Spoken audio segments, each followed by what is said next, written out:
ನಮಃ. ಹರಿ ಓಂ.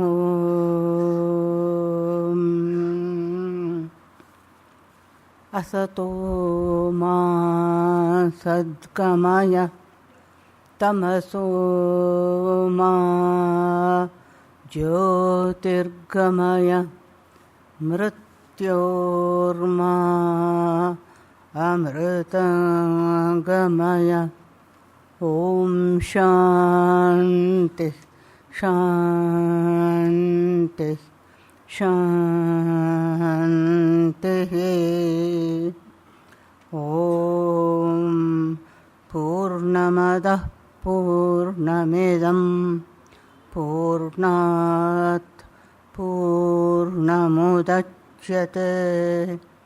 ಪೂರ್ಣಸ್ಯ ಪೂರ್ಣಮಾದಾಯ ಪೂರ್ಣಮೇವಾವಶಿಷ್ಯತೆ. ಓಂ ಶಾಂತಿ ಶಾಂತಿ ಶಾಂತಿ. ಹರಿ ಓಂ. ಎಲ್ರಿಗೂ ನಮಸ್ಕಾರ. ನಾನು ಇವತ್ತು ಹೇಳೋದು ಒಂದೇ ಒಂದು ಮಾತಿದೆ. ಅದು ನಮ್ಮ ಶ್ರೀನಿವಾಸ ಮೂರ್ತಿಗಳು ನನಗೆ ಹೊಸಬರೇನಲ್ಲ. ಹೊಸಬರು ಅಲ್ಲ ಅಂತ ಹೇಳೋದಕ್ಕೆ ಇನ್ನೊಂದು ಹೆಜ್ಜೆ ಮುಂದೆ ಹೋಗಬೇಕು. ಆ ಪೀಠ ಹುಟ್ಟಿ 20 ವರ್ಷ ಆಯಿತು ಅಂತಂದರೆ ಇವರು ನನಗೆ ಪರಿಚಯ ಆಗಿ 20 ವರ್ಷ ಆಯಿತು. ಅವರು ಪೀಠನ ತುಂಬ ಪೋಷಿಸ್ಕೊಂಡು ಬಂದಿದ್ದಾರೆ, ಬಹಳ ಬೆಂಬಲವಾಗಿ ನಿಂತಿದ್ದಾರೆ. ಅನೇಕ ಪುಸ್ತಕಗಳಿಗೆ ರಿಸರ್ಚ್ ಮಾಡಿ ನನಗೆ ನೆರವಾಗಿದ್ದಾವೆ. ಅಂಥವರು ಈಗ ನಮಗೆ 2ನೇ ಉಪನ್ಯಾಸ ಈ 20 ವರ್ಷದಲ್ಲಿ ನೀಡ್ತಾ ಇದ್ದಾರೆ. ಪೀಠಕ್ಕೆ ಅದು ಬಹಳ ಗೌರವದ ಮಾತು. ನೀವು ಬಂದು ಮಾತಾಡೋಕೆ ನಿಂತಿದ್ದಕ್ಕೆ ತುಂಬ ಥ್ಯಾಂಕ್ಸ್ ನಿಮಗೆ ಅಂತ ಹೇಳ್ತಾ ಇದ್ದೀನಿ. ಇದು ಕೊಟ್ಬಿಡೋದಾ? ಇದು ಒತ್ತಿ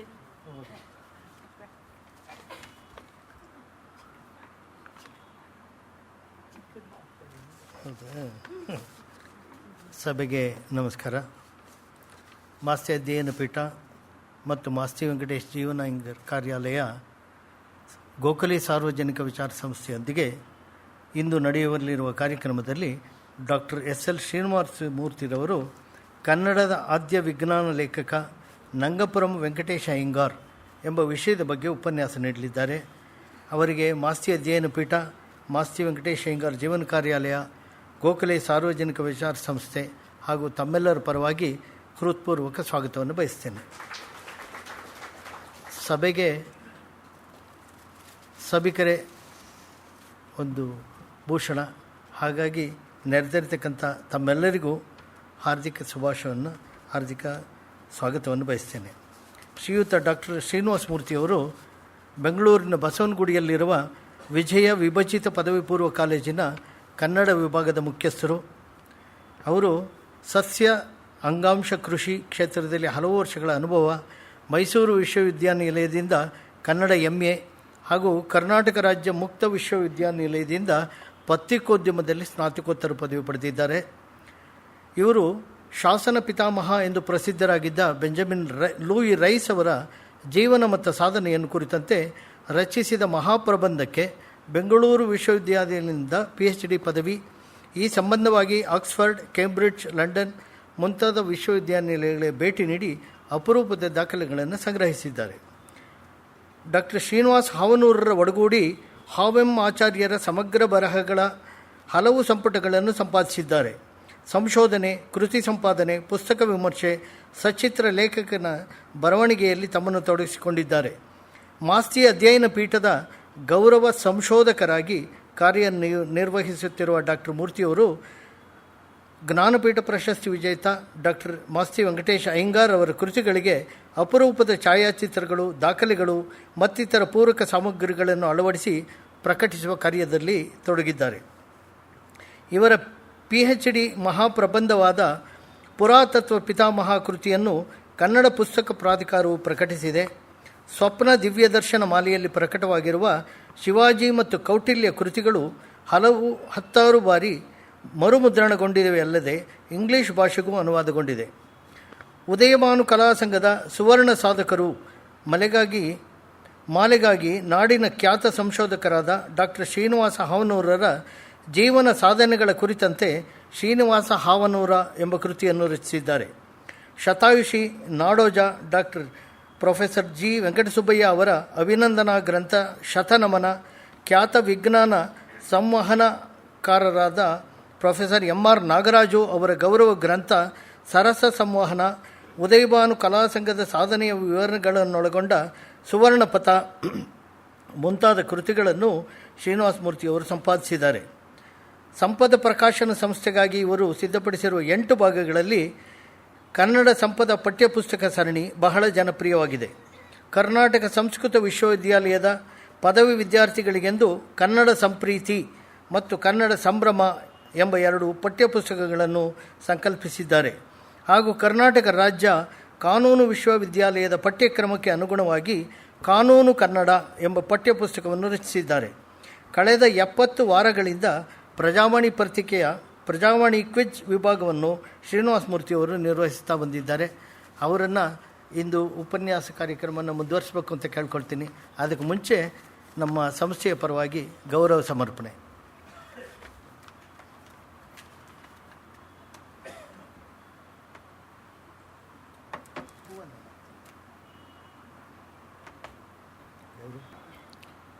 ಮಾಸ್ತಿ ಅಧ್ಯಯನ ಪೀಠ ಮತ್ತು ಗೋಖಲೆ ಸಾರ್ವಜನಿಕ ವಿಚಾರ ಸಂಸ್ಥೆಗಳಂತಹ 2 ಪ್ರತಿಷ್ಠಿತ ಸಂಸ್ಥೆಗಳ ಸಹಯೋಗದಲ್ಲಿ ಆಯೋಜಿತವಾಗಿರತಕ್ಕಂತಹ ಉಪನ್ಯಾಸ ಕಾರ್ಯಕ್ರಮದ ಈ ಸರಣಿಯಲ್ಲಿ ಮಾತಾಡಲಿಕ್ಕೆ ಅವಕಾಶ ಸಿಕ್ಕಿರೋದು ನನ್ನ ಸುಕೃತ ಅಂತ ನಾನು ಭಾವಿಸ್ತಾ ಇದ್ದೀನಿ.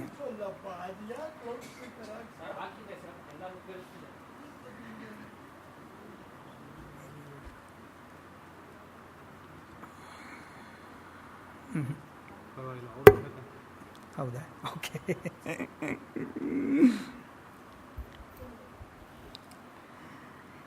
ಇದಕ್ಕಾಗಿ ನಾನು ಡಾಕ್ಟರ್ ವಿ ವಸಂತಶ್ರೀ ಅವರಿಗೆ ಎಷ್ಟು ಕೃತಜ್ಞತೆಗಳನ್ನು ಸಲ್ಲಿಸಿದ್ರು ಸಾಲದು. ವಸಂತಶ್ರೀ ಅವರು ನನ್ನ ಬಗ್ಗೆ ತುಂಬ ಒಳ್ಳೆಯ ಮಾತುಗಳನ್ನು ಆಡಿದ್ರು. 20 ವರ್ಷದಿಂದ ಮಾಸ್ತಿ ಅಧ್ಯಯನ ಪೀಠಕ್ಕೆ ಬೆಂಬಲವಾಗಿ ನಿಂತಿದ್ದಾನೆ ಅಂತ ಹೇಳಿ.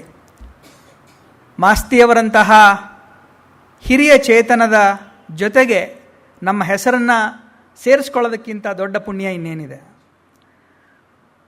ಮಾಸ್ತಿಯವರ ಕೃತಿಗಳಿಗೆ ಏನೋ ನನಗೆ ತೋಚಿದ ಹಾಗೆ ಕೆಲವು ಪೂರಕ ಸಾಮಗ್ರಿಯನ್ನು ಪೋಣಿಸೋದರ ಮೂಲಕ ಹೂವಿನ ಜೊತೆಗೆ ನಾರೂ ಸ್ವರ್ಗಕ್ಕೆ ಹೋದ ಹಾಗೆ ಮಾಸ್ತಿಯವರ ಪುಸ್ತಕದಲ್ಲಿ ಆಗೀಗ ನನ್ನ ಹೆಸರು ಕಾಣಿಸ್ತಾ ಇದೆ ಅನ್ನೋದು ನನ್ನ ಜೀವನದ ಸುಕೃತ ಅಂತ ನಾನು ಅಂದ್ಕೊಂಡಿದ್ದೀನಿ. ಈ ಹೊತ್ತು ನಾನು ಕನ್ನಡದ ಆದ್ಯ ವಿಜ್ಞಾನ ಲೇಖಕರಾಗಿದ್ದ ಶ್ರೀ ನಂಗಪುರಂ ವೆಂಕಟೇಶ್ ಅಯ್ಯಂಗಾರ್ ಅವರ ಜೀವನ ಮತ್ತು ಅವರ ಬರಹಗಳನ್ನು ಕುರಿತು ನನಗೆ ತಿಳಿದಷ್ಟು ಮಟ್ಟಿಗೆ ವಿವರಗಳನ್ನು ತಮ್ಮ ಮುಂದೆ ಇಡಲಿಕ್ಕೆ ಅಂತ ಹೇಳಿ ಇಲ್ಲಿ ನಿಂತಿದ್ದೀನಿ. ಮೊದಲೇ ನಾನು ಒಂದು ಮಾತನ್ನು ಸ್ಪಷ್ಟಪಡಿಸಬೇಕು. ನಾನು ಈಗ ಕೊಡ್ತಾ ಇರುವಂತಹ ಮಾಹಿತಿ ಸಮಗ್ರ ಮತ್ತು ದೋಷಮುಕ್ತ ಅನ್ನುವಂತಹ ಭ್ರಮೆ ನನಗಿಲ್ಲ.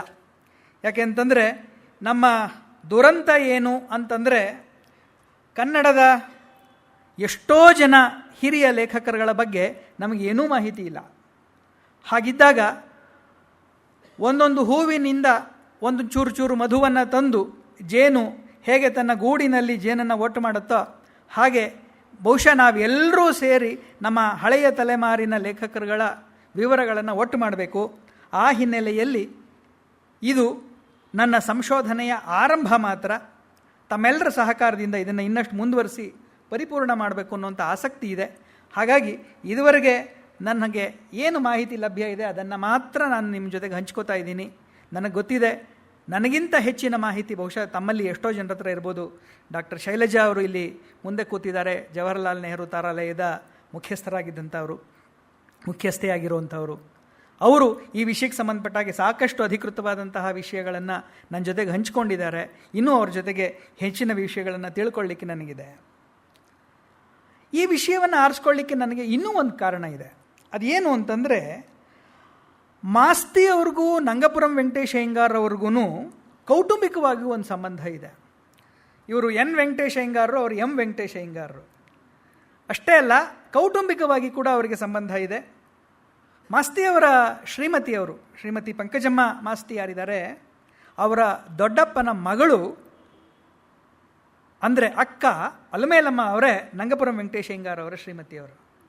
ಹಾಗಾಗಿ ಅವರಿಗೆ ಈ ಕೌಟುಂಬಿಕವಾದ ಸಂಬಂಧವೂ ಇದ್ದುದರಿಂದ, ಮತ್ತು ಮಾಸ್ತಿ ಮನೆಗೆ ಹೋದಾಗ ಎಷ್ಟೋ ಸರ್ತಿ ವಸಂತಶ್ರೀ ಅವರು ನಮಗೆ ಅಲ್ಲಿರ್ತಕ್ಕಂಥ ಹಳೆಯ ಮರದ ಬೀರುಗಳನ್ನು ನೋಡಿದಾಗ ಟೆಂಪ್ಟ್ ಆಗುತ್ತೆ.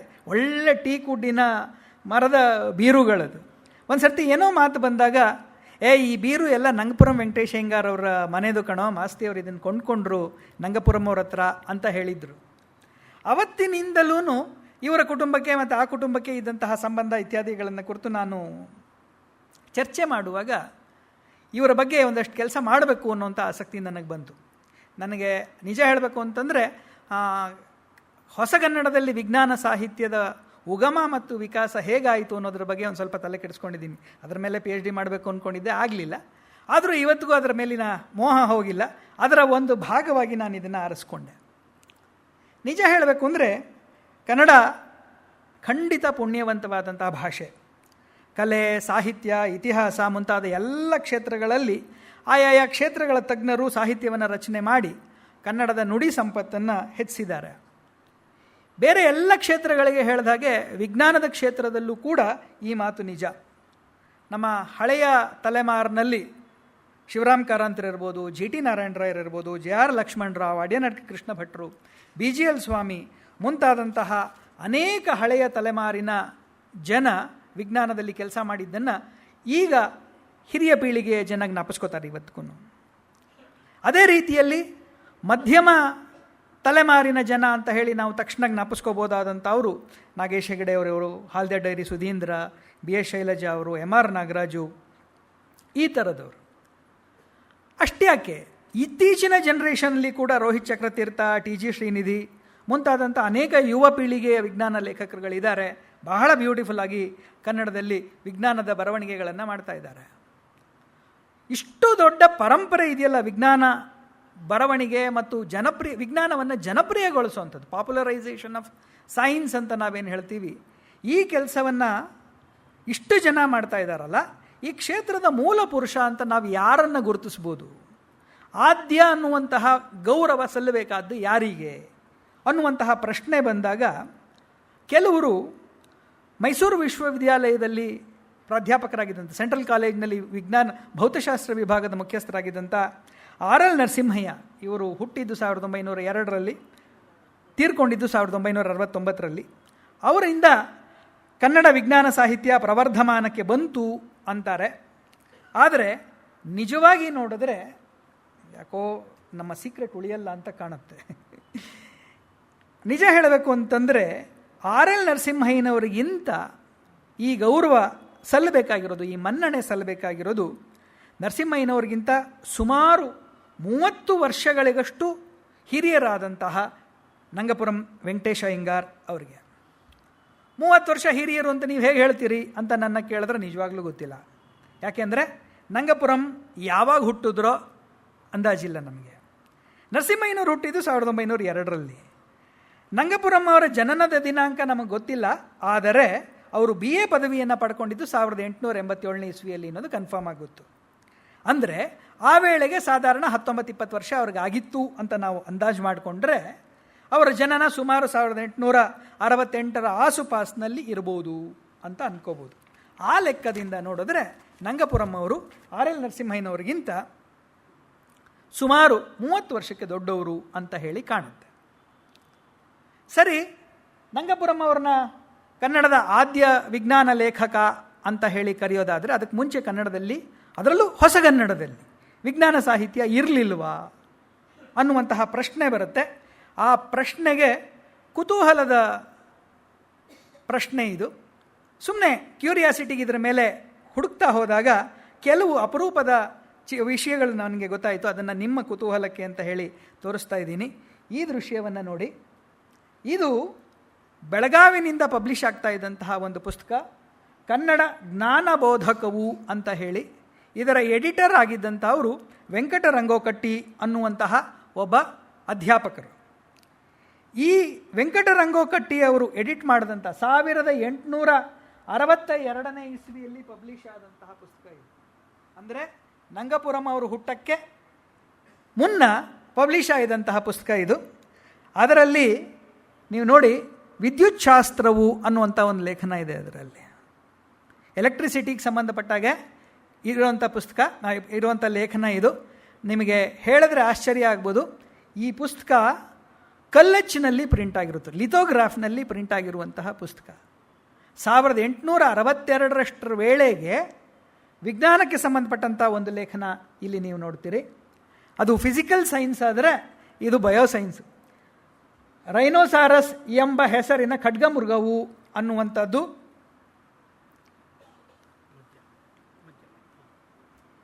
ಇದು ಝುವಾಲಜಿಗೆ ಸಂಬಂಧಪಟ್ಟದಾದರೆ, ಸೂಕ್ಷ್ಮದರ್ಶಕ ಯಂತ್ರವು ಅನ್ನುವಂತಹ ಇನ್ನೂ ಒಂದು ಲೇಖನ ಇದರಲ್ಲಿದೆ. ಅಷ್ಟೇ ಅಲ್ಲ, ಈ ಪುಸ್ತಕದಲ್ಲಿ ಈ ಸಂಚಿಕೆಗಳಿದು, ಹಲವು ಸಂಚಿಕೆಗಳಿದು. ಈ ಮ್ಯಾಗಝೀನಲ್ಲಿ ಅಮೇರಿಕಾದಲ್ಲಿ ಸಿಕ್ಕಂತಹ ಎಣ್ಣೆಯ ಬುಗ್ಗೆಗಳಿಗೆ ಸಂಬಂಧಪಟ್ಟಂತಹ ಲೇಖನಗಳಿವೆ. ಆಮೇಲೆ ಬೇರೆ ಬೇರೆ ಸಂದರ್ಭಗಳಲ್ಲಿ ಬಂದಂತಹ ಜರ್ನಲ್ಗಳಲ್ಲಿ ಬಂದಂತಹ ವಿಜ್ಞಾನದ ಬರಹಗಳನ್ನು ಅವರು ಕನ್ನಡಕ್ಕೆ ಟ್ರಾನ್ಸ್ಲೇಟ್ ಮಾಡಿರುವಂತಹ ಅಂಶಗಳು ನಮಗೆ ನೋಡೋಕ್ಕೆ ಸಿಗುತ್ತೆ. ಸೊ ಹೀಗೆ 1862 ಇಸ್ವಿಯಲ್ಲೇ ಕನ್ನಡದಲ್ಲಿ ವಿಜ್ಞಾನವನ್ನು ಬರೀಬೇಕು ಎನ್ನುವಂತಹ ಒಂದು ಆಸಕ್ತಿ ಹುಟ್ಟಿದ್ದನ್ನು ನಾವು ನೋಡ್ತೀವಿ. ಅಲ್ಲಿಂದ ಮುಂದೆ ಬಂದರೆ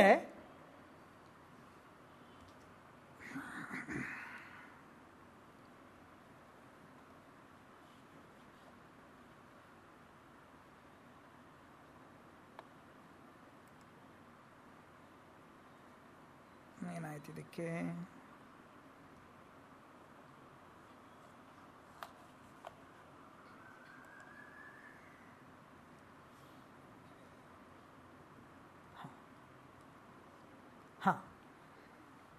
ಇದು ಸ್ವಲ್ಪ ಕಾಟ ಕೊಡುತ್ತೆ. ನಾನು ನೀವು ಇಬ್ಬರು ಸಹಿಸ್ಕೋಬೇಕು ಇದಕ್ಕೆ. ಈ ಪುಸ್ತಕ ನೋಡಿ, ಇದೊಂದು ಅಪರೂಪದ ಪುಸ್ತಕ. 1900ರಲ್ಲಿ ಪ್ರಕಟ ಆಗಿರುವಂಥದ್ದು.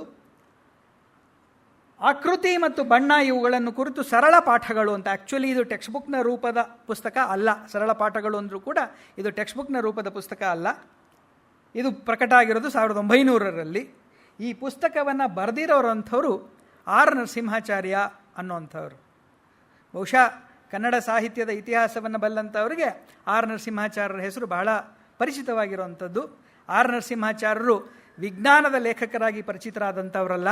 ಅವರು ಕವಿಚರಿತ್ರೆಯನ್ನು ಬರೆದಂಥವರು, ಗ್ರಂಥ ಸಂಪಾದನೆಯನ್ನು ಮಾಡಿದಂಥವರು, ಕನ್ನಡದ ಅನೇಕ ಕೃತಿಗಳನ್ನು ಹಳೆಗನ್ನಡದ ಕೃತಿಗಳನ್ನು ಪ್ರಕಟಣೆ ಮಾಡಿದಂಥವರು.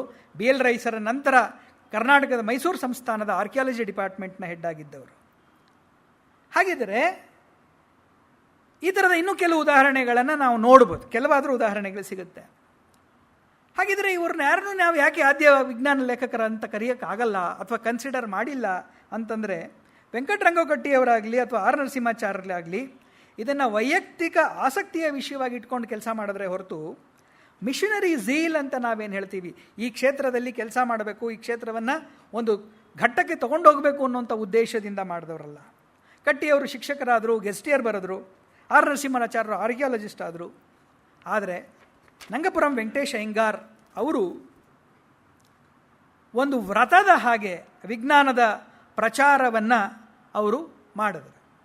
ಹಾಗಾಗಿ ನಂಗಪುರಂ ವೆಂಕಟೇಶ್ ಅಯ್ಯಂಗಾರ್ ಅವ್ರನ್ನ ನಾವು ಹೊಸಗನ್ನಡದ ಆದ್ಯ ವಿಜ್ಞಾನ ಲೇಖಕ ಅಂದರೆ ಬಹುಶಃ ತಪ್ಪಾಗಲಿಕ್ಕಿಲ್ಲ. ಅವರು ಬರೆದಂತಹ ಈ ವಿಜ್ಞಾನ ಸಾಹಿತ್ಯವನ್ನು ಪರಿಚಯ ಮಾಡೋಕ್ಕೆ ಮುನ್ನ ಅವರ ವೈಯಕ್ತಿಕ ವಿವರಗಳನ್ನು ಸ್ವಲ್ಪ ಹೇಳಬೇಕು. ಯಾಕೆಂತಂದರೆ ಅದರ ಬಗ್ಗೆ ಸಿಕ್ಕಿರೋದೇ ಸ್ವಲ್ಪ ಮಾಹಿತಿ ಆಗಿರೋದ್ರಿಂದ ಇನ್ನಷ್ಟು ಮಾಹಿತಿ ಎಲ್ಲಿಂದ ನಾನು ಸಿಗಬಹುದೋ ಅನ್ನೋದಕ್ಕೋಸ್ಕರ ಯೋಚನೆ ಮಾಡ್ತಾ ನಾನು ಈ ಮಾತನ್ನು ಹೇಳ್ತಾ ಇದ್ದೀನಿ.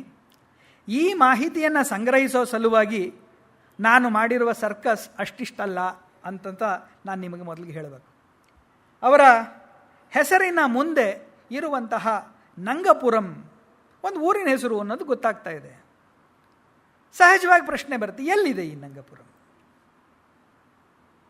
ನಿಜ ಹೇಳಬೇಕು ಅಂದರೆ ನಂಗಪುರಂ ಅನ್ನುವಂಥ ಹೆಸರಿನ ಊರು ಇವತ್ತಿಲ್ವೇ ಇಲ್ಲ. ನಾನು ತಮಿಳುನಾಡಿನ ಸುಮಾರು 6-8 ಜಿಲ್ಲೆಗಳ DC ಆಫೀಸುಗಳ ಜೊತೆಗೆ ನನಗೆ ಗೊತ್ತಿರುವ ಹರುಕು ಮುರುಕು ತಮಿಳಲ್ಲಿ ಸಂಪರ್ಕ ಮಾಡಿ ಮಾಹಿತಿಯನ್ನು ಕಲೆಕ್ಟ್ ಮಾಡಲಿಕ್ಕೆ ಪ್ರಯತ್ನ ಮಾಡಿದೆ. ಎಲ್ಲ ಕಡೆಯಿಂದ ಬಂದಂತಹ ಉತ್ತರ ಒಂದೇ, ಏನದು ಅಂತಂದರೆ ಆ ಹೆಸರಿನ ಊರು ಇಲ್ಲ ಅಂತ ಹೇಳಿ. ಆದರೆ ಇದು ನೋಡಿ,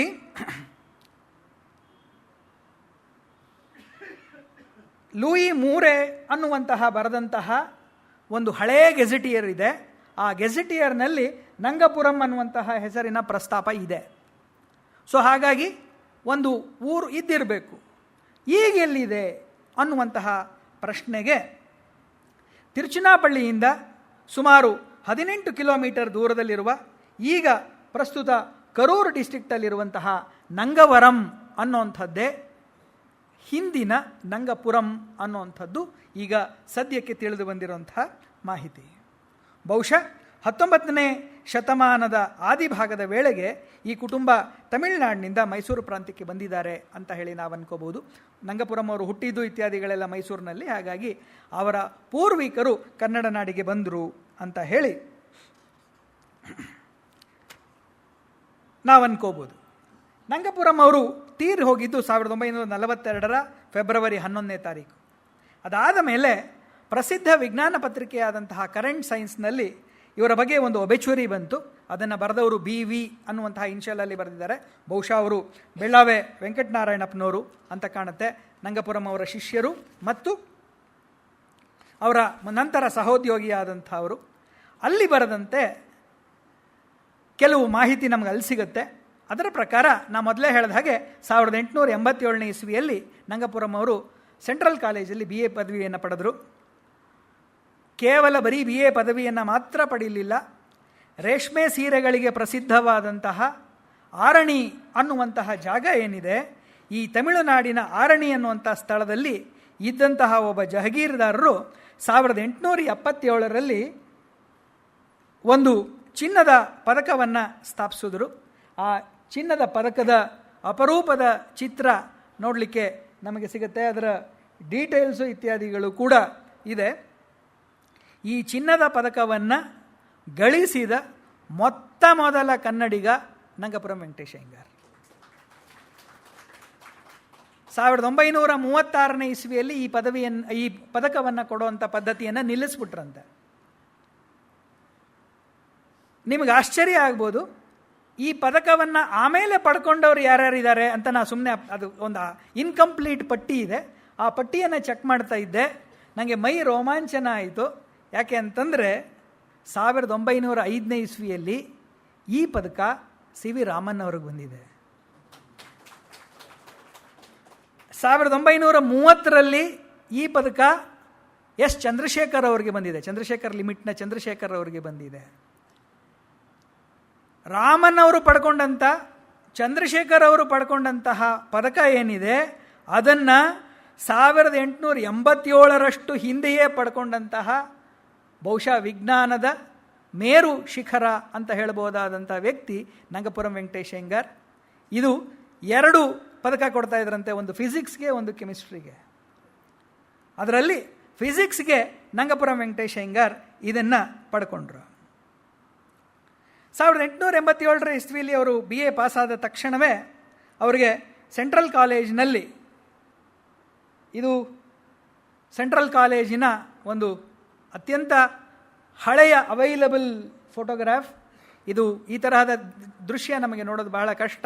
ಯಾಕೆ ಅಂತಂದರೆ ಈಗ ಸುತ್ತಲೂ ಗಿಡ ಮರ ಇರೋದರಿಂದ ಈ ರೀತಿಯ ಛಾಯಾಚಿತ್ರವನ್ನು ತೆಗಿಲಿಕ್ಕೆ ಸಾಧ್ಯ ಆಗಲ್ಲ. ಬಹುಶಃ ತಮ್ಮಲ್ಲಿ ಹೆಚ್ಚಿನ ಜನಕ್ಕೆ ಗೊತ್ತಿಲ್ಲ ಅಂತ ಕಾಣುತ್ತೆ, ಸೆಂಟ್ರಲ್ ಕಾಲೇಜ್ ಆಗೋಕ್ಕೆ ಮುಂಚೆ ಸೆಂಟ್ರಲ್ ಹೈಸ್ಕೂಲ್ ಆಗಿತ್ತು. J. ಗ್ಯಾರೆಟ್ ಅನ್ನುವಂತಹ ವ್ಯಕ್ತಿ ಹೈಸ್ಕೂಲ್ನ ಮೊದಲನೇ ಪ್ರಿನ್ಸಿಪಾಲ್, ಆಮೇಲೆ ಆದಂಥವರು BL ರೈಸ್. ಅದಾದ ನಂತರ ಅದು ಕಾಲೇಜಾಗಿ ಕನ್ವರ್ಟ್ ಆದ ಮೇಲೆ ವಾಟರ್ಸ್ ಅನ್ನುವಂತಹ ವ್ಯಕ್ತಿ ಅಲ್ಲಿ ಸೆಂಟ್ರಲ್ ಕಾಲೇಜು ಅಂದರೆ ವಾಟರ್ಸ್ ಅನ್ನುವ ಮಟ್ಟಕ್ಕೆ ಬಂತು. ಇಲ್ಲಿ ಸೆಂಟ್ರಲ್ ಕಾಲೇಜು ಬಹಳ ಪ್ರಸಿದ್ಧವಾದಂತಹ ಸ್ಥಳ. ಯಾಕೆ ಅಂತಂದರೆ 20ನೇ ಶತಮಾನದ ಆರಂಭದಲ್ಲಿ ಮೈಸೂರು ಹೇಗೆ ಮೈಸೂರಿನ ಮಹಾರಾಜ ಕಾಲೇಜು ಸಾಹಿತ್ಯದ ಕ್ಷೇತ್ರದಲ್ಲಿ, ಇತಿಹಾಸದ ಕ್ಷೇತ್ರದಲ್ಲಿ ಬಹಳ ದೊಡ್ಡ ಹೆಸರನ್ನು ಮಾಡಿತ್ತೋ, ಹಾಗೆ ವಿಜ್ಞಾನ ವಿಷಯದ ಸಂಶೋಧನೆ ಬೋಧನೆ ಅಂತಂದರೆ ಸೆಂಟ್ರಲ್ ಕಾಲೇಜು ಅನ್ನುವಂಥ ಪ್ರಸಿದ್ಧಿ. ಮೈಸೂರು ಸಂಸ್ಥಾನದ ಕಮಿಷನರ್ ಆಗಿದ್ದಂಥ ಮಾರ್ಕ್ ಕಬ್ಬನ್ ಇಲ್ಲಿ ವಿಜ್ಞಾನದ ಪಾಠ ಆಗಬೇಕು ಅನ್ನೋದಕ್ಕೋಸ್ಕರ ಬಹಳ ಉದ್ದೇಶಪಟ್ಟು ಲಂಡನ್ನಿಂದ ಎಕ್ವಿಪ್ಮೆಂಟ್ಸ್ನ ತರಿಸಿ ಇಲ್ಲಿ ಲ್ಯಾಬೊರೇಟರಿಯನ್ನು ಸೆಟ್ ಮಾಡಿ ಇದನ್ನು ಒಂದು ಸೈನ್ಸ್ ಇನ್ಸ್ಟಿಟ್ಯೂಟ್ ಆಗಿ ಬೆಳೆಸಿದ್ರು. ಅಂತಹ ಒಂದು ಸಂಸ್ಥೆಯಲ್ಲಿ ಮಾರ್ಕ್ ಕಬ್ಬನ್ ಅವರ ಆಸಕ್ತಿಯಿಂದ ಇದು ವಿಜ್ಞಾನ ಬೋಧನೆಗೆ ಬಹಳ ಪ್ರಸಿದ್ಧವಾಯಿತು. ಅಂತಹ ಸೆಂಟ್ರಲ್ ಕಾಲೇಜಲ್ಲಿ ಇವರು ಮೊದಲಿಗೆ FA ತರಗತಿಗಳಿಗೆ ಪಾಠ ಮಾಡಬೇಕು ಅಂತ ಆಯಿತು. ಮೊದಲಿಗೆ ಅವರು ಅಸಿಸ್ಟೆಂಟ್ ಮಾಸ್ಟರ್ ಆಗಿ ಅಪಾಯಿಂಟ್ ಆದರು. ಆಮೇಲೆ ಅವ್ರನ್ನ ಲೆಕ್ಚರರ್ ಆಗಿ ಪ್ರಮೋಟ್ ಮಾಡಿದ್ರು. FA ಅಂತಂದರೆ ಈಗ ಹೆಚ್ಚು ಕಡಿಮೆ PUC ಮಟ್ಟದ ತರಗತಿ ಅಂತ ಅನ್ಕೋಬೋದು. ನಿಮಗೆ ಆಶ್ಚರ್ಯ ಆಗ್ಬೋದು, ಆರಣಿ ಗೋಲ್ಡ್ ಮೆಡಲನ್ನು ಫಿಸಿಕ್ಸ್ಗೆ ಪಡೆದಂತಹ ನಂಗಪುರಂ ವೆಂಕಟೇಶ ಅಯ್ಯಂಗಾರ್ ಪಾಠ ಮಾಡ್ತಾ ಇದ್ದಿದ್ದು ಹ್ಯೂಮನ್ ಫಿಸಿಯಾಲಜಿಯನ್ನು. ಅವರಿಗೆ ಮಾನವ ಶರೀರ ಕ್ರಿಯಾಶಾಸ್ತ್ರವನ್ನು ಪಾಠ ಮಾಡಬೇಕಾಗಿತ್ತು. ಆಮೇಲೆ BA ಕ್ಲಾಸಿಗೆ ಪಾಠ ಮಾಡುವಾಗ ಅವರು ಕೆಮಿಸ್ಟ್ರಿ ಪಾಠ ಮಾಡ್ತಾಯಿದ್ರು. ಆದರೂ ಕೂಡ ಅವರು ಓದಿದ್ದು ಫಿಸಿಕ್ಸನ್ನಾದರೂ ಕೂಡ ಈ ಎರಡೂ ಸಬ್ಜೆಕ್ಟ್ಗಳಲ್ಲಿ ಬಹಳ ಚೆನ್ನಾಗಿ ಪರಿಣತಿಯನ್ನು ಪಡೆದಂಥವರು. ಇದೇ ಆಮೇಲೆ ಅವರ ಶಿಷ್ಯರಾದಂತಹ ಬೆಳ್ಳಾವೆ ವೆಂಕಟನಾರಾಯಣಪ್ಪನವ್ರಿಗೂ ಮುಂದುವರಿತು. ಬೆಳ್ಳಾವೆ ವೆಂಕಟನಾರಾಯಣಪ್ಪನವರ ಜೀವನ ಚರಿತ್ರೆಯನ್ನು ಬರೆದಿರ್ತಕ್ಕಂಥ ಡಿ ಲಿಂಗಯ್ಯನವರು ಒಂದು ಕಡೆ ಹೇಳ್ತಾರೆ, ಬೆಳ್ಳಾವೆ ಅವರು ಕೂಡ ಹ್ಯೂಮನ್ ಫಿಸಿಯಾಲಜಿ ಪಾಠ ಮಾಡೋರಂತೆ. ಅವರು ಎಷ್ಟು ಮಡಿ ಅಂತಂದರೆ ಹ್ಯೂಮನ್ ಫಿಸಿಯಾಲಜಿಯನ್ನು ಪಾಠ ಮಾಡಬೇಕಾದ್ರೆ ಆ ಹ್ಯೂಮನ್ ಬಾಡಿಯ ಮಾಡೆಲ್ಸ್ ಏನಿರ್ತಿತ್ತೋ ಆ ಮಾಡೆಲ್ಸ್ನ ತೊಗೊಂಬಂದು ಇಟ್ಟು ಟೇಬಲ್ ಮೇಲೆ ಇರ್ತಿತ್ತದು. ಪಾಠ ಮಾಡ್ಬೇಕಾದ್ರೆ ಅದನ್ನು ಕೈಯಲ್ಲಿ ಮುಟ್ತಾ ಇರಲಿಲ್ಲ. ಯಾಕೆಂತಂದರೆ ಅದು ಮನುಷ್ಯ ಶರೀರದ ಹಾಗಿರುವಾಗ ಅದು ಕೂಡ ಒಂದು ಶವದ ಹಾಗೆ, ಸೊ ಅದನ್ನು ಮುಟ್ಟಬಾರ್ದು ಅನ್ನುವಂತಹ ಪ್ರಜ್ಞೆಯಿಂದ ಅವರು ಅದನ್ನು ಇದರಲ್ಲಿ ಕಡ್ಡಿ ತಗೊಂಡು ತೋರಿಸಿ ಫಿಸಿಯಾಲಜಿ ಪಾಠ ಮಾಡ್ತಾಯಿದ್ರಂತೆ. ಆ ತರಹದ ವಿದ್ವಾಂಸರು. ಆದರೆ ಅವರ ಪಾಠ ಯಾವ ರೀತಿಯಲ್ಲೂ ಕೂಡ ಕಡಿಮೆ ಆದದ್ದಲ್ಲ. ಹೀಗೆ 1887ನೇ ಇಸವಿಯಲ್ಲಿ ಇವರು ಫಿಸಿಯಾಲಜಿಯನ್ನು ಪಾಠ ಮಾಡ್ತಾಯಿದ್ದರು. 1894ನೇ ಇಸವಿಯಲ್ಲಿ ಮೈಸೂರು ಸಂಸ್ಥಾನದಲ್ಲಿ ಹೊಸದಾಗಿ ಹವಾಮಾನ ಇಲಾಖೆ ಶುರುವಾಯಿತು. ಹಾಗೆ ಶುರುವಾದಾಗ ಅದರ ಫಸ್ಟ್ ಡೈರೆಕ್ಟರ್ ಆಗಿ ಅಪಾಯಿಂಟ್ ಆಗಿದ್ದು ಆಗ ಸೆಂಟ್ರಲ್ ಕಾಲೇಜಿನ ಪ್ರಿನ್ಸಿಪಾಲ್ ಆಗಿದ್ದಂಥ ಜಾನ್ ಕುಕ್. ಆ ಜಾನ್ ಕುಕ್ ಅವರಿಗೆ ಸಹಾಯಕರಾಗಿ ನಂಗಪುರಂ ವೆಂಕಟೇಶ ಅಯ್ಯಂಗಾರ್ ಅವರನ್ನು ನೇಮಕ ಮಾಡಲಾಯಿತು 1894ರಲ್ಲೇ. ಅದಾದ ಮೇಲೆ 1908ರಲ್ಲಿ ಜಾನ್ ಕುಕ್ ರಿಟೈರ್ಡ್ ಆದ ಮೇಲೆ 1908ರಿಂದ 1922ರವರೆಗೆ ಅವರು ಅದೇ ಹುದ್ದೆಯಲ್ಲಿದ್ದರು. ತಮ್ಮ ಜವಾಬ್ದಾರಿಯನ್ನು ಮಿಟಿಯಾಲಜಿ ಡಿಪಾರ್ಟ್ಮೆಂಟಿನ ನಿರ್ದೇಶಕರಾಗಿ ಮುಂದುವರಿಸಿದರು. ಇದಿಷ್ಟು ಅವರ ವೃತ್ತಿ ಜೀವನಕ್ಕೆ ಸಂಬಂಧಪಟ್ಟ ಹಾಗೆ ಹೇಳಬೇಕಾದಂಥ ವಿವರಗಳು. ಅದಾದ ಮೇಲೆ ನಾವು ಗಮನಿಸಬೇಕಾಗಿರೋದು ಅವರ ಆಸಕ್ತಿಗಳು ಹೇಗೆ ಕೆಲಸ ಮಾಡಿದ್ವು ಅನ್ನುವಂಥದ್ದು. ಬಹುಶಃ ನಂಗಪುರಂ ಅವ್ರಿಗೆ ವಿಶ್ವೇಶ್ವರಯ್ಯನವ್ರು ಕಾಯ್ತಾ ಇದ್ದರೋ, ವಿಶ್ವೇಶ್ವರಯ್ಯನಂಥ ಒಬ್ಬ ಮೇಧಾವಿಯ ಕಾಲದಲ್ಲಿ ಹುಟ್ಟಲಿ ಅಂತ ನಂಗಪುರಂ ಅವರನ್ನು ದೈವ ನಿಯಾಮಿಸಿತ್ತೋ ಗೊತ್ತಿಲ್ಲ. ವಿಶ್ವೇಶ್ವರಯ್ಯನಂತಹ ಒಬ್ಬ ಧೀಮಂತ ವ್ಯಕ್ತಿ ಮೈಸೂರು ಸಂಸ್ಥಾನದ ದಿವಾನರಾಗಿ ನೇಮಕಗೊಂಡಾಗ ನಂಗಪುರಂ ಅಂತಹ ಬೆಳ್ಳಾವೆಯವರಂತಹ ಅನೇಕ ಜನ ವಿಜ್ಞಾನದ ಆಸಕ್ತಿ ಉಳ್ಳವರಿಗೆ 10 ಆನೆಯ ಬಲ ಬಂತು ಅಂತ ಹೇಳಿದ್ರೆ ಆಶ್ಚರ್ಯ ಆಗಲಾರ್ದು. ಯಾಕೆಂದರೆ ಕೆನಡಾ, ಜಪಾನ್ ಮುಂತಾದಂತಹ ದೇಶಗಳ ಹಾಗೆ ಕೈಗಾರಿಕೆ ಮತ್ತು ವಿಜ್ಞಾನದ ವಿಷಯದಲ್ಲಿ ನಮ್ಮ ದೇಶನೂ ಮುಂದುವರಿಬೇಕು ಅನ್ನುವಂತಹ ಆಸೆಯನ್ನು ಹೊಂದಿದ್ದಂಥವರು ದಿವಾನ್ ವಿಶ್ವೇಶ್ವರಯ್ಯ ಅವರು. ಹಾಗಾಗಿಯೇ ಅವರು 1915ರಲ್ಲಿ ಸಾಹಿತ್ಯದ ಪ್ರಚಾರಕ್ಕೆ ಅಂತ ಹೇಳಿ ಕನ್ನಡ ಸಾಹಿತ್ಯ ಪರಿಷತ್ತನ್ನು ಆರಂಭ ಮಾಡೋದಕ್ಕೆ ಎಷ್ಟು ಆಸಕ್ತಿಯನ್ನು ತಗೊಂಡ್ರೋ ಅದೇ ರೀತಿಯಲ್ಲಿ ವಿಜ್ಞಾನದ ವಿಷಯಗಳನ್ನು ಹೆಚ್ಚಾಗಿ ಪ್ರಚಾರ ಮಾಡಬೇಕು, ಜನಸಾಮಾನ್ಯರಿಗೆ ವಿಜ್ಞಾನದ ಅಂಶಗಳು ತಿಳಿಬೇಕು, ಎಲ್ಲರಿಗೂ ಇದರ ಮಾಹಿತಿ ತಲುಪಬೇಕು ಅನ್ನುವ ಉದ್ದೇಶದಿಂದ ಕರ್ನಾಟಕ ವಿಜ್ಞಾನ ಪ್ರಚಾರಿಣಿ ಸಮಿತಿ ಅಂದರೆ the Kannada popular science association ಅನ್ನುವಂತಹ ಒಂದು ಸಂಸ್ಥೆಯನ್ನು 1917ನೇ ಇಸ್ವಿಯಲ್ಲಿ ವಿಶ್ವೇಶ್ವರಯ್ಯನವರು ಆರಂಭ ಮಾಡಿದರು. ನಾನು ಆವಾಗಲೇ ಹೇಳಿದ ಹಾಗೆ ನಂಗಪುರಂ ಅವರ ಶಿಷ್ಯರಾಗಿದ್ದ, ಆಮೇಲೆ ಅವರ ಸಹೋದ್ಯೋಗಿಗಳು ಆಗಿದ್ದಂತಹ ಬೆಳ್ಳಾವೆ ವೆಂಕಟನಾರಾಯಣಪ್ಪನವರು ಈ ಒಂದು ಕರ್ನಾಟಕ ವಿಜ್ಞಾನ ಪ್ರಚಾರಿಣಿ ಸಮಿತಿಯ ಮೊದಲ ಕಾರ್ಯದರ್ಶಿಯಾಗಿದ್ದಂಥವರು. ಶಿಷ್ಯ ಕಾರ್ಯದರ್ಶಿಯಾಗಿ ಅವರ ಗುರುಗಳಾದಂತಹ ನಂಗಪುರಂ ಅವರು ಅದರ ಪ್ರೇರಕ ಶಕ್ತಿಯಾಗಿ ಬಹಳ ಒಳ್ಳೆಯ ಕೆಲಸಗಳನ್ನು ಮಾಡಿದ್ದಾರೆ. ಅದರ ವಿವರಗಳನ್ನು ನಾವು ಮುಂದೆ ನೋಡ್ಬೋದು. ಜನ ಸಮುದಾಯದಲ್ಲಿ ವಿಜ್ಞಾನವನ್ನು ನಮ್ಮ ಮಾತೃಭಾಷೆಯಾದ ಕನ್ನಡದ ಮೂಲಕ ಹರಡಬೇಕು ಅನ್ನುವಂತಹ ಉದ್ದೇಶದಿಂದ ವಿಜ್ಞಾನ ಎಂಬ ಹೆಸರಿನ ಒಂದು ಮಾಸಪತ್ರಿಕೆಯನ್ನು ಪ್ರಕಟ ಮಾಡಬೇಕು ಮತ್ತು ಕೇವಲ ಬೆಂಗಳೂರಿನಲ್ಲಿ ಮಾತ್ರ ಅಲ್ಲದೆ ಮೈಸೂರು, ದಾವಣಗೆರೆ, ಶಿವಮೊಗ್ಗ ಮುಂತಾದಂತಹ ಜಿಲ್ಲಾ ಕೇಂದ್ರಗಳಲ್ಲೂ ಕೂಡ ವಿಜ್ಞಾನದ ಉಪನ್ಯಾಸಗಳನ್ನು ಏರ್ಪಡಿಸಬೇಕು ಅನ್ನುವಂಥ ಉದ್ದೇಶದಿಂದ ಈ ವಿಜ್ಞಾನ ಪ್ರಚಾರಿಣಿ ಸಭಾ ಅನ್ನುವಂಥ ಸಮಿತಿ ಅನ್ನುವಂಥ ಒಂದು ಸಂಸ್ಥೆಯನ್ನು ಆರಂಭ ಮಾಡಲಾಯಿತು. ಈ ಸಮಿತಿಯ ಉದ್ಘಾಟನೆಯಾಗಿದ್ದು ಈಗ ಮಾರ್ಕೆಟ್ನ ಹತ್ತಿರ ಇರತಕ್ಕಂತಹ ದೊಡ್ಡಣ್ಣ ಶೆಟ್ಟರ ಪುರಭವನದಲ್ಲಿ. ಅವತ್ತಿನ ದಿವಸ ಉದ್ಘಾಟನೆಯನ್ನು ಮಾಡಿದಂಥವರು ಸರ್ ಎಂ ವಿಶ್ವೇಶ್ವರಯ್ಯನವರು. ಅವತ್ತಿನ ದಿವಸ 3 ಜನ ಉಪನ್ಯಾಸಗಳನ್ನು ಮಾಡಿದ್ರಂತೆ.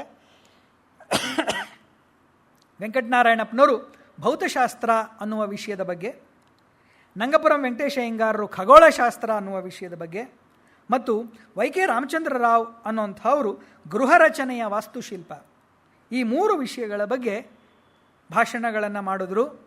ಮತ್ತು ಆಡಿಟೋರಿಯಂ ತುಂಬಿ ತುಳುಕ್ತಾ ಇತ್ತು ಅನ್ನುವಂತಹ ವಿವರಗಳನ್ನು ನಾವು ಕನ್ನಡ ಸಾಹಿತ್ಯ ಪರಿಷತ್ ಪತ್ರಿಕೆಯ ವರದಿಗಳಲ್ಲಿ ಮತ್ತು ವಿಜ್ಞಾನದ ವರದಿಗಳಲ್ಲಿ ಪ್ರಕಟ ಆಗಿದ್ದನ್ನು ನಾವು ನೋಡ್ತೀವಿ. 1918 ಮತ್ತು 19ರಲ್ಲಿ 2 ವರ್ಷಗಳ ಕಾಲ ಪ್ರಕಟವಾದಂತಹ ಈ ವಿಜ್ಞಾನ ಅನ್ನುವಂತಹ ಪತ್ರಿಕೆ ಕನ್ನಡ ಸಾಹಿತ್ಯಕ್ಕೆ, ಅದರಲ್ಲೂ ವಿಶೇಷವಾಗಿ ಕನ್ನಡ ವಿಜ್ಞಾನ ಸಾಹಿತ್ಯಕ್ಕೆ ಕೊಟ್ಟಂತಹ ಅತ್ಯಂತ ದೊಡ್ಡ ಕೊಡುಗೆ ಅಂತಂದರೆ ತಪ್ಪಲ್ಲ. ಯಾಕೆ ಅಂತಂದರೆ ಇವತ್ತಿಗೆ ನಾವು ವೈಜ್ಞಾನಿಕ ಸಂಗತಿಗಳನ್ನು ಬರಿಬೇಕಾದರೆ ಪಾರಿಭಾಷಿಕ ಶಬ್ದಗಳನ್ನು ಹುಡುಕೋದಕ್ಕೆ ಏನು ತಡಕಾಡ್ತೀವಿ. ಸಾಧಾರಣವಾಗಿ ಇವತ್ತಿಗೂ ಇರತಕ್ಕಂತಹ ಒಂದು ಕೊಂಕು ಮಾತೇನು ಅಂತಂದರೆ ವಿಜ್ಞಾನದ ವಿಷಯಗಳನ್ನು ಕನ್ನಡದಲ್ಲಿ ಹೇಳಲಿಕ್ಕಾಗಲ್ಲ. ಯಾಕಾಗಲ್ಲ? ತಕ್ಷಣ ಉತ್ತರ ಬರುತ್ತೆ. ಯಾಕೆ ಅಂತಂದರೆ ಟೆಕ್ನಿಕಲ್ ಟರ್ಮ್ಸ್ನ ಏನು ಮಾಡಬೇಕು?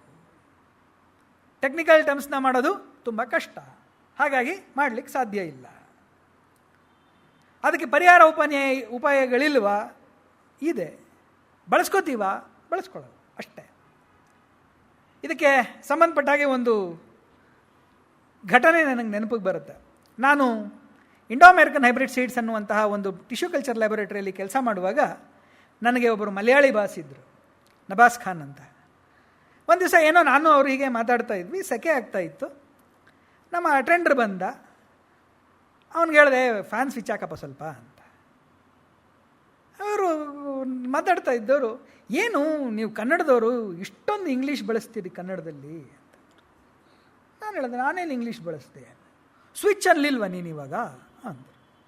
ನಾನು ಕೇಳಿದೆ, ಸ್ವಿಚ್ ಅಂತ, ಸ್ವಿಚ್ ಇಂಗ್ಲೀಷು ಅಂತ ಯಾರು ಹೇಳಿದ್ದು? ಸ್ವಿಚ್ ಕನ್ನಡ. ಓ, ಅದೇಂಗೆ ಆಗ್ಬಿಡುತ್ತೆ ಕನ್ನಡ? ಅರೆ ಸ್ವಿಚ್ಚು ಕನ್ನಡ ರೀ, ಸ್ವಿಚ್ ಅಂದರೆ ಇಂಗ್ಲೀಷು, ಸ್ವಿಚ್ಚು ಅಂದರೆ ಕನ್ನಡ ಅಂತಂದೆ ನಾನು. ನೀವೇನು ಮಾಡ್ತೀರಿ? ಓ, ನಾವು ಮಲಯಾಳದಲ್ಲಿ ಹಂಗೆಲ್ಲ ಬೇರೆ ಬೇರೆ ಭಾಷೆಗಳನ್ನೆಲ್ಲ ನಾವು ಬೆರೆಸೋದೇ ಇಲ್ಲ, ನಾವು ಭಾಳ ಶುದ್ಧವಾಗಿ ನಾವು ಭಾಷೆ ಇಟ್ಕೊಂಡಿದ್ದೀವಿ. ನಿಮ್ಮ ಥರ ಎಲ್ಲ ನಾವು ಕನ್ನಡ ಭಾಷೆನಲ್ಲಿ ಇಂಗ್ಲೀಷನ್ನು ಮಿಕ್ಸ್ ಮಾಡಲ್ಲ. ಸರಿ, ನೀವೇನಂತೀರಪ್ಪ ಮಲಯಾಳದಲ್ಲಿ ಅಂತೆ. ನಾವು ಸ್ವಿಚ್ಗೆ ವಿದ್ಯುತ್ ಆಗಮನ ಬಹಿರ್ಗಮನ ನಿರ್ದೇಶ ಸೂಚಿ ಅಂತೀವಿ. ನಂಗೆ 1 ನಿಮಿಷ ಅರ್ಥವಾಗಲಿಲ್ಲ. ಏನಂತೀರಿ? ಇನ್ನೊಂದು ಸತಿ ಹೇಳಿ ಅಂದೆ. ವಿದ್ಯುತ್ ಆಗಮನ ಬಹಿರ್ಗಮನ ನಿರ್ದೇಶ ಸೂಚಿ. ನಾನು ಹೇಳಿದೆ, ಇದರ ಮಲಯಾಳಿ ಎಲ್ಲಿದೆ? ಮಲಯಾಳಿ ಹೇಳ್ತೀರೋ ಇನ್ನೇನು ಅಂತ. ನಾನು ಹೇಳಿದೆ, ನೋಡಿ ಸ್ವಾಮಿ, ವಿದ್ಯುತ್ ಸಂಸ್ಕೃತ, ಆಗಮನ ಸಂಸ್ಕೃತ, ಬಹಿರ್ಗಮನ ಸಂಸ್ಕೃತ, ನಿರ್ದೇಶ ಸಂಸ್ಕೃತ, ಸೂಚಿ ಸಂಸ್ಕೃತ, ಮಲಯಾಳಿ ಎಲ್ಲಿದೆ ಇದರಲ್ಲಿ ಅಂತ. ನೀನೇನೇನೋ ಹೇಳ್ತೀಯ ಅಂತ. ಆಮೇಲೆ ನಾನು ಹೇಳಿದೆ, ನೋಡಿ ಇನ್ನೂ ಒಂದು ಪ್ರಶ್ನೆ. ಆಯಿತು, ಇದನ್ನು ನಿಮ್ಮ ಮಲಯಾಳಿ ಅಂತಲೇ ಅಂದ್ಕೊಳ್ಳಿ. ಬೆಂಗಳೂರಿನಲ್ಲಿ ನೀನು ಯಾರನ್ನೋ ಕರೆದು ವಿದ್ಯುದಾಗಮನ ಬಹಿರ್ಗಮನ ನಿರ್ದೇಶ ಸೂಚಿಯನ್ನು ಒತ್ತು ಅಂತ ಹೇಳೋಷ್ಟೊತ್ತಿಗೆ ಬಂದಿರೋ ಕರೆಂಟ್ ಹೊಟ್ಟೋಗುತ್ತೆ. ಹೌದಾ? ಅದಕ್ಕಿಂತ ಕೇವಲ 2 ಅಕ್ಷರದ ಅಥವಾ 1.5 ಅಕ್ಷರದ ಸ್ವಿಚ್ ನನಗೆ ಭಾಳ ಅನುಕೂಲ. ಹಾಗಿದ್ರೆ ನಿನ್ನ ಪ್ರಕಾರ ಕನ್ನಡ ಅಂದರೆ ಏನು? ನಾನು ಹೇಳಿದೆ, ಕನ್ನಡ ಅಂದರೆ ನನ್ನ ಪ್ರಕಾರ ಯಾವ ಪದಕ್ಕೆ ನೀವು ವಿಭಕ್ತಿ ಪ್ರತ್ಯಯಗಳನ್ನು ಸೇರಿಸಲಿಕ್ಕೆ ಅನುಕೂಲ ಆಗುತ್ತೋ ಅದೆಲ್ಲವೂ ಕನ್ನಡದ ಪದಗಳೇ. ನೀವು ಮೈಕ್ರೋಸ್ಕೋಪಿನ ಕೆಳಗೆ ಮೈಕ್ರೋಸ್ಕೋಪಿನ ಕಾರಣದಿಂದಾಗಿ ಅಂತಿರೋ ಸಾಧ್ಯ ಆಗುತ್ತೋ, ಫೈನ್, ಅದು ಕನ್ನಡವೇ. ಇಂಗ್ಲೀಷ್ ಬೆಳೀತು ಅಂತಂದರೆ ಯಾಕೆ ಬೆಳೀತು? ಈ ಕಾರಣಕ್ಕೋಸ್ಕರ ಬೆಳೀತು. ನಾವು ಅತಿಯಾದ ಮೂರ್ಖತನವನ್ನು ಮಾಡಲಿಕ್ಕೆ ಹೋದರೆ ಏನೆಲ್ಲ ಆಗುತ್ತೆ ಅನ್ನೋದಕ್ಕೆ ಬಹುಶಃ ನಾವು ಈಗ ಅಪರ ನಿರ್ದೇಶಕ, ಅಪರ ಅಭಿಯಂತರ ಇತ್ಯಾದಿ ಶಬ್ದಗಳನ್ನೆಲ್ಲ ನೋಡಿದ್ದೀವಿ. ಇನ್ನೊಂದು ಅತಿರೇಕ ಇದಕ್ಕೆ ಇದೆ. ರಘುವೀರ್ ಅನ್ನುವಂತಹ ಬಹಳ ದೊಡ್ಡ ಹಿಂದಿ ವಿದ್ವಾಂಸರಿದ್ದಾರೆ. ಅವ್ರದ್ದೊಂದು ಡಿಕ್ಷನರಿ ಮಾಡಿದ್ದಾರೆ. ಆ ಡಿಕ್ಷನರಿಯಲ್ಲಿ ನೀವು ಹೈಡ್ರೋಜನ್ ಅನ್ನೋಂಥ ಪದಕ್ಕೆ ಈಕ್ವಿವೆಲೆಂಟ್ನ ತೆಗೆದು ನೋಡಿ, ಚೆನ್ನಾಗಿದೆ, ತಮಾಷೆಯಾಗಿದೆ. ನಾವು ಹೈಡ್ರೋಜನ್ ಅನ್ನಕ್ಕೆ ಏನಂತೀವಿ ಕನ್ನಡದಲ್ಲಿ? ಜಲಜನಕ ಅಂತೀವಿ. ಸಿಂಪಲ್ ಆಗಿದೆ, ಬಳಕೆಗೂ ತುಂಬ ಸುಲಭವಾಗಿದೆ. ಅವ್ರೇನು ಮಾಡಿದ್ದಾರೆ ಗೊತ್ತಿದೆಯೇನೋ? ಚಿಕ್ಕದಾಗಿರಬೇಕು ಅಂತ ಉದ್ ಅಂತ ಮಾಡಿದ್ದಾರೆ. ಹೈಡ್ರೋ ಉದ್ ಅಂದರೆ ನೀರು ತಾನೆ. ಹೈಡ್ರೋ ಉದ್ ಜನ್ ಜ. ಸೊ ಉದ್ ಅಂದರೆ ಹೈಡ್ರೋಜನ್ ಹಿಂದಿಯ ಅವರ ಡಿಕ್ಷನರಿಯ ಪ್ರಕಾರ. ಆದರೆ ಬಳಕೆಯಲ್ಲಿ ಅದು ಎಷ್ಟು ಕಷ್ಟ ಇದೆ ಅನ್ನೋಂಥದ್ದನ್ನು ಯೋಚನೆ ಮಾಡಿ. ಉದ್ಜ ಅನ್ನೋಂಥ ಶಬ್ದವನ್ನು ಎಷ್ಟು ಜನ ಉಚ್ಚರಿಸಬಲ್ಲರು ಸರಿಯಾಗಿ? ಮತ್ತು ನೀವು ಅದಕ್ಕೆ ವಿಭಕ್ತಿ ಪ್ರತ್ಯಯಗಳನ್ನ ಹೆಂಗೆ ಸೇರಿಸ್ತೀರಿ? ಸೊ ಈ ತರಹದ ಸಮಸ್ಯೆಗಳು ಪಾರಿಭಾಷಿಕ ಶಬ್ದವನ್ನು ರೂಢಿಸುವಾಗ ಎಲ್ಲ ವಿಜ್ಞಾನದ ಎಲ್ಲ ಕ್ಷೇತ್ರಗಳಲ್ಲಿ ಸಮಸ್ಯೆ ಆಗ್ತವೆ. ಹಾಗಿದ್ದಾಗ ಕನ್ನಡದಲ್ಲಿ ವಿಜ್ಞಾನವನ್ನು ಕುರಿತಾಗಿ ಬರೀಬೇಕು, ವಿಜ್ಞಾನದ ಅಂಶಗಳು ಜನಸಾಮಾನ್ಯರಿಗೆ ತಿಳಿಬೇಕು ಅನ್ನುವ ಆಸಕ್ತಿಯನ್ನು ಹೊಂದಿರತಕ್ಕಂಥ ಜನ, ವಿಜ್ಞಾನ ಅಂದರೆ ಕಬ್ಬಿಣದ ಕಡಲೆ ಅಂತ ಹೇಳಿ ಅಂದ್ಕೊಂಡಿರಬೇಕಾದರೆ ಜನಸಾಮಾನ್ಯರು ಅತ್ಯಂತ ಸರಳವಾಗಿ ವಿಜ್ಞಾನವನ್ನು ಹೇಗೆ ಕಮ್ಯುನಿಕೇಟ್ ಮಾಡಬೇಕು, ಪಾಪ್ಯುಲರೈಸೇಷನ್ ಮಾಡಬೇಕು ಅನ್ನುವ ಹಿನ್ನೆಲೆಯಲ್ಲಿ ನಂಗಪುರಂ ಮತ್ತು ಬೆಳವೆ ವೆಂಕಟನಾರಾಯಣಪ್ಪರಂಥವರ ಹಿರಿಯರುಗಳು ಮಾಡಿರತಕ್ಕಂತಹ ಕೆಲಸ ಏನಿದೆ, ಇದು ಬಹಳ ಅಪರೂಪವಾದದ್ದು. ನಾನು ಈ ವಿಜ್ಞಾನದ ಸಂಚಿಕೆಯನ್ನು ನೋಡ್ತಾ ಇರಬೇಕಾದ್ರೆ ಅದರಲ್ಲಿ ಎಸ್ ವಿ ಶೆಟ್ಟಿ ಅವರು ಬರೆದಂತಹ ಕೆಲವು ಲೇಖನಗಳನ್ನ ನೋಡಿದೆ. ಬಹುಶಃ ಮೇಡಮ್ ಅವರು ಎಸ್ ವಿ ಶೆಟ್ಟಿಯವರ ಬಗ್ಗೆ ಸ್ವಲ್ಪ ಓದ್ಕೊಂಡಿದ್ದಾರೆ ಅಂತ ನಾನು ಅಂದ್ಕೊಂಡಿದ್ದೀನಿ. ತಮಗೆ ಹೇಳಬೇಕು, ನನಗೆ ತುಂಬ ತಕ್ಷಣ ಆಕರ್ಷಣೆಯಾದಂತಹ ಹೆಸರು ಎಸ್ ವಿ ಶೆಟ್ಟಿಯವರದ್ದು. ನಮ್ಮಲ್ಲಿ ತುಂಬ ಜನಕ್ಕೆ ಗೊತ್ತಿಲ್ಲ. ಬೆಂಗಳೂರಿನ ಏರ್ಪೋರ್ಟ್ಗೆ ಯಾರ ಹೆಸರಿಡಬೇಕು ಅಂತಂದಾಗ ಶಿವಾಜಿ ಹೆಸರಿಡಬೇಕು, ಟಿಪ್ಪು ಸುಲ್ತಾನನ ಹೆಸರಿಡಬೇಕು, ಅಥವಾ ಕೆಂಪೇಗೌಡರ ಹೆಸರಿಡಬೇಕು ಇತ್ಯಾದಿಯಾದ ಚರ್ಚೆ ಎಲ್ಲ ಬಂತು. ಆನೆಸ್ಟ್ಲಿ ಹೇಳಬೇಕು ಅಂತಂದರೆ ಬೆಂಗಳೂರಿನ ಏರ್ಪೋರ್ಟ್ಗೆ ಇಟ್ಟಿದ್ದರೆ ಹೆಸರನ್ನ ನಾವು ಎಸ್ ವಿ ಶೆಟ್ಟಿಯವ್ರ ಹೆಸರಿಡಬೇಕಾಗಿತ್ತು. ಯಾಕೆ ಅಂತಂದರೆ ಮೈಸೂರು ಸಂಸ್ಥಾನದಲ್ಲಿ ವಿಮಾನಗಳ ತಯಾರಿಕೆ ಮತ್ತು ವಿಮಾನದ ಹಾರಾಟಕ್ಕೆ ಸಂಬಂಧಪಟ್ಟ ಹಾಗೆ ಬಹಳ ದೊಡ್ಡ ಸಂಶೋಧನೆಯನ್ನು ಮಾಡಿದಂಥ ಮನುಷ್ಯ ಎಸ್ ವಿ ಶೆಟ್ಟಿ. ಬ್ರಿಟಿಷ್ ಸರ್ಕಾರ ಅವ್ರಿಗೆ ಅದರ ಮೇಲೆ ರಿಸರ್ಚ್ ಮಾಡಲಿಕ್ಕೆ ಅವಕಾಶ ಉದ್ದೇಶಪೂರ್ವಕವಾಗಿ ಕೊಡಲಿಲ್ಲ. ಇಲ್ಲಿ ಮೈಸೂರು ಸಂಸ್ಥಾನದಲ್ಲಿ ವಿಶ್ವೇಶ್ವರಯ್ಯನಂಥ ದಿವಾನರು ಇದ್ದಾಗ ಕೂಡ ಇಲ್ಲಿ ಅವರಿಗೆ ಅವಕಾಶ ಸಿಕ್ಕಲಿಲ್ಲ. ಅವರು ಇಂಗ್ಲೆಂಡಿಗೆ ಹೋಗಿ ಎಷ್ಟೋ ಕಷ್ಟ ನಷ್ಟಗಳನ್ನು ಅನುಭವಿಸಿ ಅಲ್ಲಿ ಇದನ್ನು ಪೈಲಟ್ ಟ್ರೈನಿಂಗ್ನ ಕಲ್ತ್ಕೊಂಡು ಬಂದವರು, ಮತ್ತು ವಿಮಾನಗಳನ್ನು ಹೇಗೆ ಡಿಸೈನ್ ಮಾಡಬೇಕು ಅಂತ ಹೇಳಿ ಕಲ್ತ್ಕೊಂಡು ಬಂದವರು. ಆ ಮನುಷ್ಯನಿಗೆ ಒಂದು ಅವಕಾಶ ಸಿಕ್ಕಿದ್ದಿದ್ರೆ ನಿಜವಾಗಲೂ ಬಹುಶಃ ರೈಟ್ ಬ್ರದರ್ಸ್ಗಿಂತ ಮುಂಚೆ ಬೆಂಗಳೂರಿನಲ್ಲಿ ವಿಮಾನ ಹಾರ್ತಾ ಇತ್ತು. V miss that opportunity. ಅಂತಹ ಒಬ್ಬ ಮನುಷ್ಯ, ಅಂತಹ ಒಬ್ಬ ದೊಡ್ಡ ವಿಜ್ಞಾನಿ ಈ ವಿಜ್ಞಾನದಂತಹ ಒಂದು ಪತ್ರಿಕೆಯಲ್ಲಿ ಲೇಖನಗಳನ್ನು ಬರೆದಿದ್ದಾರೆ. ಈ ವಿಜ್ಞಾನ ಕೇವಲ 2 ವರ್ಷಗಳ ಮಾತ್ರ ಬಂತು, 24 ಸಂಚಿಕೆಗಳು ಮಾತ್ರ ಬಂದಿದೆ. ಅದರ ಮೊದಲ ಸಂಪುಟದಲ್ಲಿ ನಂಗಪುರಂ ಅವರು ಮಳೆ ಉಂಟಾಗುವುದು ಹೇಗೆ, ಸೂರ್ಯ, ಧೂಮಕೇತುವು ಮುಂತಾದಂತಹ ಇನ್ನು 3 ಲೇಖನಗಳನ್ನು ಬರೆದಿದ್ದಾರೆ. ಸುಮ್ಮನೆ ನೀವು ಆ ಭಾಷೆಯ ಬಳಕೆಯನ್ನು ನೋಡಿ ಎಷ್ಟು ಚೆನ್ನಾಗಿದೆ. ಮಳೆ ಅಂದ್ರೇನು ಎಲ್ರಿಗೂ ತಿಳಿದೇ ಇರೋದು. ಮಳೆಯ ಸುರಿಯುವುದನ್ನು ನೋಡ್ದಿರೇ ಇರೋರು ಯಾರು? ಮಳೆಯನ್ನು ಕುರಿತು ಹೊಸದಾಗಿ ತಿಳ್ಕೊಳ್ಬೇಕಾಗಿರೋದು ಏನಿರೋದು ಅಂತ ಕೆಲವರು ಅಭಿಪ್ರಾಯ ಪಡ್ತಾರೆ. ಆದರೆ ಅಡಿಗಡಿಗೆ ಕಣ್ಣಿಗೆ ಬೀಳುವ ವಸ್ತುವಿನಲ್ಲಿ ಅಸಡ್ಡೆ ಹುಟ್ಟುವುದು ಸಹಜ. ಅತಿ ಪರಿಚಯ ಅವಜ್ಞ ಅನ್ನುವ ಸಂಸ್ಕೃತದ ಮಾತನ್ನು ಎಷ್ಟು ಸರಳವಾಗಿ ಅವರು ಬಳಸ್ಕೊಂಡಿದ್ದಾರೆ ಅಂತ ನೋಡಿ. ಪ್ರತಿದಿನವೂ ಸೂರ್ಯನನ್ನು ನೋಡುತ್ತಲೇ ಇದ್ದೇವೆ, ಆದರೆ ಸೂರ್ಯನ ವಿಷಯವಾಗಿ ನಮಗೂ ಸಕಲವೂ ತಿಳಿದಿರುವುದೇನು? ನೋಡಿ, ಎಷ್ಟು ಸರಳವಾಗಿ ವಿಷಯಗಳನ್ನು ಬರೀಬೋದು ಅನ್ನೋದಕ್ಕೆ ಅವರ ಯಾವುದೇ ಬರವಣಿಗೆಯನ್ನು ನೀವು ನೋಡಿ ನಿಮಗೆ ಗೊತ್ತಾಗುತ್ತೆ. ಅಷ್ಟು ಲಲಿತವಾದಂತಹ ರೀತಿಯಲ್ಲಿ ಅವರು ಬರೆದಿದ್ದಾರೆ. ಇದು ಚಂದ್ರನು. ಸಂಧ್ಯಾಕಾಲ, ಹೊಲಗಳಿಗೆ ಮೇವಿಗಾಗಿ ಹೋಗಿದ್ದ ದನಕರುಗಳು ದಾರಿಯಲ್ಲಿ ಧೂಳೆಬ್ಬಿಸುತ್ತಾ ಮೆಲ್ಲನೆ ಮನೆಯ ಕಡೆ ಬರುತ್ತಿವೆ. ದನ ಕಾಯುವ ಹುಡುಗರು ತಲೆಗಳ ಮೇಲೆ ಹುಲ್ಲು ಹೊರಗಳನ್ನು ಹೊತ್ತುಕೊಂಡು ಬಾಯಲ್ಲಿ ಪದ ಹೇಳುತ್ತಲೂ ಕೈಯಲ್ಲಿ ತಾಳ ಹಾಕುತ್ತಲೂ ದನಕರುಗಳು ದಾರಿ ತಪ್ಪಿ ಅತ್ತಿತ್ತ ಓಡದಂತೆ ಅವುಗಳಿಗೆ ಗದರಿಕೊಳ್ಳುತ್ತಲೂ ಹಿಂದೆ ಬರುತ್ತಿದ್ದಾರೆ. ಯಾವುದರ ಇಂಟ್ರಡಕ್ಷನ್ ಇದು? ಚಂದ್ರನ ಇಂಟ್ರಡಕ್ಷನ್. ಅಲ್ಲಿಂದ ಮುಂದುವರೆದು ಚಂದ್ರನ ವಿಷಯಕ್ಕೆ ಬರುತ್ತೆ. ಬಹಳ ಸುಂದರವಾಗಿ, ಬಹಳ ಮನೋಹರವಾದಂತಹ ರೀತಿಯಲ್ಲಿ ಇವರು ಈ ಬರಹಗಳನ್ನು ಮಾಡಿದ್ದಾರೆ. ಇದು ವಿಜ್ಞಾನವು ವೃದ್ಧಿಯಾಗುವ ಬಗೆ ಅನ್ನುವಂಥದ್ದು. ಇದು ಆ್ಯಕ್ಚುಲಿ ಇಂಗ್ಲೀಷಿನ ಒಂದು ಲೇಖನದ ಟ್ರಾನ್ಸ್ಲೇಷನ್.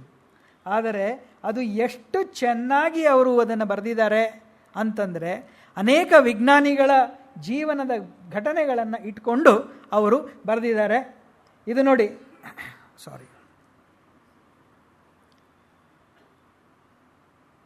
ಇಲ್ಲಿ ಒಬ್ಬ ಸೈಂಟಿಸ್ಟ್ನ ಬಗ್ಗೆ, ಅವನು ಒಬ್ಬ ವಿಜ್ಞಾನಿ, ಕೀಟಗಳನ್ನು ಅಬ್ಸರ್ವ್ ಮಾಡಲಿಕ್ಕೆ ಅಂತ ಹೇಳಿ ಕೂತಿದ್ದಂಥ ಅವನು ಊಟ ತಿಂಡಿಗಳನ್ನು ಬಿಟ್ಟು ಹೇಗೆ ಕೂತ್ಕೊಂಡು ಗಂಟೆಗಟ್ಟಲೆ ಅಬ್ಸರ್ವ್ ಮಾಡ್ತಾ ಇದ್ದ ಅಂತ ಹೇಳಿ ಕೊನೆಗೆ ಆ ಪೈತ್ಯಗಾರ ಅಂತ ಹೇಳಿ ಜನ ಅವನನ್ನು ಹೇಗೆ ಐಡೆಂಟಿಫೈ ಮಾಡ್ತಿದ್ರು, ಹುಚ್ಚ ಇವನು ಅಂತ ಹೇಳಿ ಗುರುತಿಸ್ತಿದ್ರು ಅನ್ನೋಂಥ ವಿವರಗಳನ್ನು ಅವ್ರು ಬರೀತಾರೆ. ಹಾಗೆ ಸಸ್ಯ ಜೀವದ ರಹಸ್ಯಗಳು ಅಂತ ಹೇಳಿ ಅವರು ಇನ್ನೊಂದು ಲೇಖನನ ಬರೆದಿದ್ದಾರೆ ನೋಡಿ. ಅಲ್ಲಿ ಪ್ರಾಣಶಾಸ್ತ್ರವು ಅನ್ನುವಂಥ ಟರ್ಮ್ನ ಅವರು ಬಳಸಿದ್ದಾರೆ. ಅದು ಪ್ರಾಣಿಶಾಸ್ತ್ರ ಅಲ್ಲ, ಪ್ರಾಣಶಾಸ್ತ್ರ. ಬಯಾಲಜಿ ಅನ್ನುವ ಶಬ್ದಕ್ಕೆ ಇಕ್ವಲೆಂಟ್ ಆಗಿ ಅವರು ಅದನ್ನು ಪ್ರಾಣಶಾಸ್ತ್ರ ಅನ್ನುವಂಥ ರೂಪದಲ್ಲಿ ಬಳಸ್ಕೊಂಡಿದ್ದಾರೆ. ಈ 6 ಲೇಖನಗಳು ಅವರು ವಿಜ್ಞಾನದ ಮೊದಲ ಸಂಪುಟದಲ್ಲಿ ಬರೆದಿರುವಂಥದ್ದು. ಇದು 2ನೆಯ ಸಂಪುಟದಲ್ಲಿ ಆಕಾಶ ಬುಟ್ಟಿಗಳು ಅನ್ನುವಂತಹ ಒಂದು ಲೇಖನ ಮತ್ತು ವ್ಯಾಧಿ ನಿಗ್ರಹ ಅನ್ನುವಂತಹ ಒಂದು ಲೇಖನ. ಈ ವ್ಯಾಧಿ ನಿಗ್ರಹ ಸಾಕಷ್ಟು ದೀರ್ಘವಾಗಿರತಕ್ಕಂಥ ಲೇಖನ. ಅನೇಕ ಸಂಚಿಕೆಗಳಲ್ಲಿ ಅದು ಧಾರಾವಾಹಿಯಾಗಿ ಪ್ರಕಟ ಆಗಿದೆ. ಈ ತರಹದ ಒಟ್ಟು 8 ಲೇಖನಗಳನ್ನು ನಾವು ವಿಜ್ಞಾನ ಅನ್ನುವಂತಹ ಪುಸ್ತಕದಲ್ಲಿ ಗಮನಿಸ್ಬೋದು. ಇದು ನಿಂತು ಹೋದ ಮೇಲೆ, ಅಂದರೆ ವಿಜ್ಞಾನ ಅನ್ನುವ ಪತ್ರಿಕೆ ನಿಂತು ಹೋದ ಮೇಲೆ ನಂಗಪುರಂ ಅವರು ತಮ್ಮ ಬರವಣಿಗೆಗಳನ್ನು ಕನ್ನಡ ಸಾಹಿತ್ಯ ಪರಿಷತ್ ಪತ್ರಿಕೆಯಲ್ಲಿ ಮುಂದುವರಿಸಿದ್ರು. ಅದರಲ್ಲಿ ಅಂಗಾರಕನ ರಹಸ್ಯಗಳು ಅನ್ನುವಂಥ ಒಂದು ಲೇಖನ, ಸೂರ್ಯನ ಪರಿವಾರ ಅನ್ನುವಂತಹ ಲೇಖನ, ಇನ್ನೂ ಕೆಲವು ಲೇಖನಗಳು ಪ್ರಕಟ ಆಗಿದೆ. ಇವುಗಳನ್ನೆಲ್ಲ ಒಟ್ಟು ಮಾಡಿ ನಂಗಪುರಂ ಅವರ ಬರಹಗಳನ್ನೇ ಒಂದು ಪ್ರತ್ಯೇಕವಾದ ಸಂಪುಟವಾಗಿ ಮಾಡಬೇಕಾದಂಥ ಅಗತ್ಯ ಇದೆ. ವಿಜ್ಞಾನದ ಎಷ್ಟೋ ಸಂಚಿಕೆಗಳು ನಮಗೆ ತೀರ ಇತ್ತೀಚಿನವರೆಗೆ ನೋಡೋಕ್ಕೆ ಸಿಗ್ತಾ ಇರಲಿಲ್ಲ. ಒಂದು ಪುಣ್ಯದ ಕೆಲಸವನ್ನು ನಮ್ಮ ಬೆಂಗಳೂರಿನ ಉದಯಭಾನು ಕಲಾ ಸಂಘ ಮಾಡಿದ್ದೇನು ಅಂತಂದರೆ, ಈ ಎಲ್ಲ 24 ಸಂಚಿಕೆಗಳನ್ನು ಸ್ಕ್ಯಾನ್ ಮಾಡಿ 2 ಸಂಪುಟಗಳಲ್ಲಿ ಉದಯಭಾನು ಕಲಾ ಸಂಘದವರು ಇವತ್ತು ಈಗ ಇತ್ತೀಚೆಗೆ ಪ್ರಕಟ ಮಾಡಿದ್ದಾರೆ. ಹಾಗಾಗಿ ಈ ಸಂಪುಟಗಳು ಮತ್ತೆ ನೋಡಲಿಕ್ಕೆ ಸಿಗ್ತಾ ಇದೆ. ಇಲ್ಲದಿದ್ದರೆ ವಿಜ್ಞಾನದ ಸಂಚಿಕೆಗಳನ್ನು ನೋಡಲಿಕ್ಕೆ, ಹಳೆ ಸಂಚಿಕೆಗಳನ್ನ ನೋಡಲಿಕ್ಕೆ ಗೋಖಲೆ ಇನ್ಸ್ಟಿಟ್ಯೂಟಿನ ಲೈಬ್ರರಿಗೆ ಬರಬೇಕಾಗಿತ್ತು. ಅಂಥ ಸ್ಥಿತಿ ಇತ್ತು. ಫಾರ್ಚುನೇಟ್ಲಿ ಆ ಸ್ಥಿತಿ ಇವತ್ತಿಗೆ ಇಲ್ಲ. ಮತ್ತು ನಿಮಗೆ ಆಶ್ಚರ್ಯ ಆಗ್ಬೋದು, ಇದೆಲ್ಲ ಕೇವಲ ಪತ್ರಿಕೆಯ ಹೊಟ್ಟೆಯನ್ನು ತುಂಬಿಸಲಿಕ್ಕೆ ಬರೆದಂಥ ಲೇಖನಗಳು ಮಾತ್ರ ಅಲ್ಲ. ಇವೆಲ್ಲ ಬೆಂಗಳೂರು, ಮೈಸೂರು, ದಾವಣಗೆರೆ ಮುಂತಾದಂತಹ ಊರುಗಳಲ್ಲಿ ಇವರುಗಳು ಹೋಗಿ ನೀಡಿದ ಉಪನ್ಯಾಸದ ಲಿಖಿತ ರೂಪ. ಇವರುಗಳು ಬೆಳಾವೆಯವರಾಗಲಿ, ಇವರಾಗಲಿ, ವೈ ಕೆ ರಾಮಚಂದ್ರರಾಯರಾಗಲಿ, ಎಸ್ ವಿ ಶೆಟ್ಟಿಯವರಾಗಲಿ ಹೋಗಿ ಸೈನ್ಸ್ ಲೆಕ್ಚರ್ನ ಕೊಡುವಾಗ ಕೇವಲ ಚಿತ್ರಗಳನ್ನು ಉಪನ್ಯಾಸವನ್ನು ಮಾತ್ರ ಕೊಡ್ತಾ ಇರಲಿಲ್ಲ. ಅಲ್ಲಿಗೆ ಎಕ್ವಿಪ್ಮೆಂಟ್ಸ್ಗಳನ್ನು ತಗೊಂಡೋಗಿ ಎಕ್ಸ್ಪರಿಮೆಂಟ್ಗಳನ್ನು ಸ್ಟೇಜ್ ಮೇಲೆ ಮಾಡಿ ತೋರಿಸಿ ಆಮೇಲೆ ಉಪನ್ಯಾಸಗಳನ್ನು ಕೊಡ್ತಾಯಿದ್ರು ಅನ್ನೋಂಥ ದಾಖಲೆಗಳಿದ್ದಾವೆ ನಮ್ಮ ಹತ್ರ. ಅಂತಂದರೆ ವಿಜ್ಞಾನವನ್ನು ಪ್ರಚಾರ ಮಾಡಬೇಕು ಅನ್ನುವಂತಹ ಆಸಕ್ತಿ ಎಷ್ಟರ ಮಟ್ಟಿಗೆ ಅವರಿಗೆ ಇತ್ತು ಅಂತಂದರೆ, ಯಾವ್ಯಾವ ರೀತಿಯಲ್ಲಿ ಸಾಧ್ಯವೋ ಆ ಎಲ್ಲ ರೀತಿಗಳಲ್ಲಿ ಇದನ್ನು ಮಾಡಬೇಕು ಅನ್ನುವಂತಹ ಆಸಕ್ತಿಯಿಂದ ಅವರು ಈ ಕೆಲಸವನ್ನು ಮಾಡಿದ್ರು. ಇದು ಅವರ ಬಿಡಿ ಬರಹಗಳಾದರೆ ನಂಗಪುರಂ ಅವರ ಹೆಸರು ಕನ್ನಡ ವಿಜ್ಞಾನ ಸಾಹಿತ್ಯದ ಕ್ಷೇತ್ರದಲ್ಲಿ ಆಚಂದ್ರವಾರ್ಕವಾಗಿ ನಿಂತಿರುವಂತಹ ಕಾರಣ ಯಾವುದು ಅಂತಂದರೆ ಅವರು ಬರೆದಂತಹ ಈ ಪುಸ್ತಕ ಜ್ಯೋತಿರ್ವಿನೋದಿನಿ ಅನ್ನುವಂಥದ್ದು. ಈ ಜ್ಯೋತಿರ್ವಿನೋದಿನಿ ಅನ್ನುವಂತಹ ಈ ಪುಸ್ತಕ ಏನಿದೆ, ಈ ಪುಸ್ತಕ ಖಗೋಳ ಶಾಸ್ತ್ರವನ್ನು ಅಭ್ಯಾಸ ಮಾಡತಕ್ಕಂತಹ ಎಲ್ಲ ಅಮೆಚ್ಯೂರ್ಗಳಿಗೆ, ಹವ್ಯಾಸಿಗಳಿಗೆ, ಬಹುಶಃ ಖಗೋಳಶಾಸ್ತ್ರವನ್ನು ಶಾಸ್ತ್ರೀಯವಾಗಿ ಅಧ್ಯಯನವನ್ನು ಮಾಡತಕ್ಕಂಥ ಜನಗಳಿಗೆ ಇದರಿಂದ ಎಷ್ಟರ ಮಟ್ಟಿಗೆ ಉಪಯೋಗ ಆಗುತ್ತೋ ಇಲ್ವೋ ನನಗೆ ಗೊತ್ತಿಲ್ಲ. ಆದರೆ ಆಸಕ್ತಿಯ ಕಾರಣಕ್ಕೋಸ್ಕರ ಈ ಖಗೋಳಶಾಸ್ತ್ರವನ್ನು ಕಲ್ತ್ಕೋಬೇಕು ಅಂತ ಯಾರು ಇಷ್ಟಪಡ್ತಾರೆ ಅವರಿಗೆ ನಿಜವಾಗಲೂ ಒಂದು ಪ್ರೈಮರಿ ರೀಡರ್ ಅಂತ ಹೇಳಿದ್ರೆ ಖಂಡಿತ ಆಶ್ಚರ್ಯ ಆಗಲ್ಲ. ಈ ಪುಸ್ತಕ ಯಾವುದಪ್ಪ ಅಂತಂದರೆ ಈ ಒಂದು ಕೃತಿಯ ಕನ್ನಡ ಅನುವಾದ.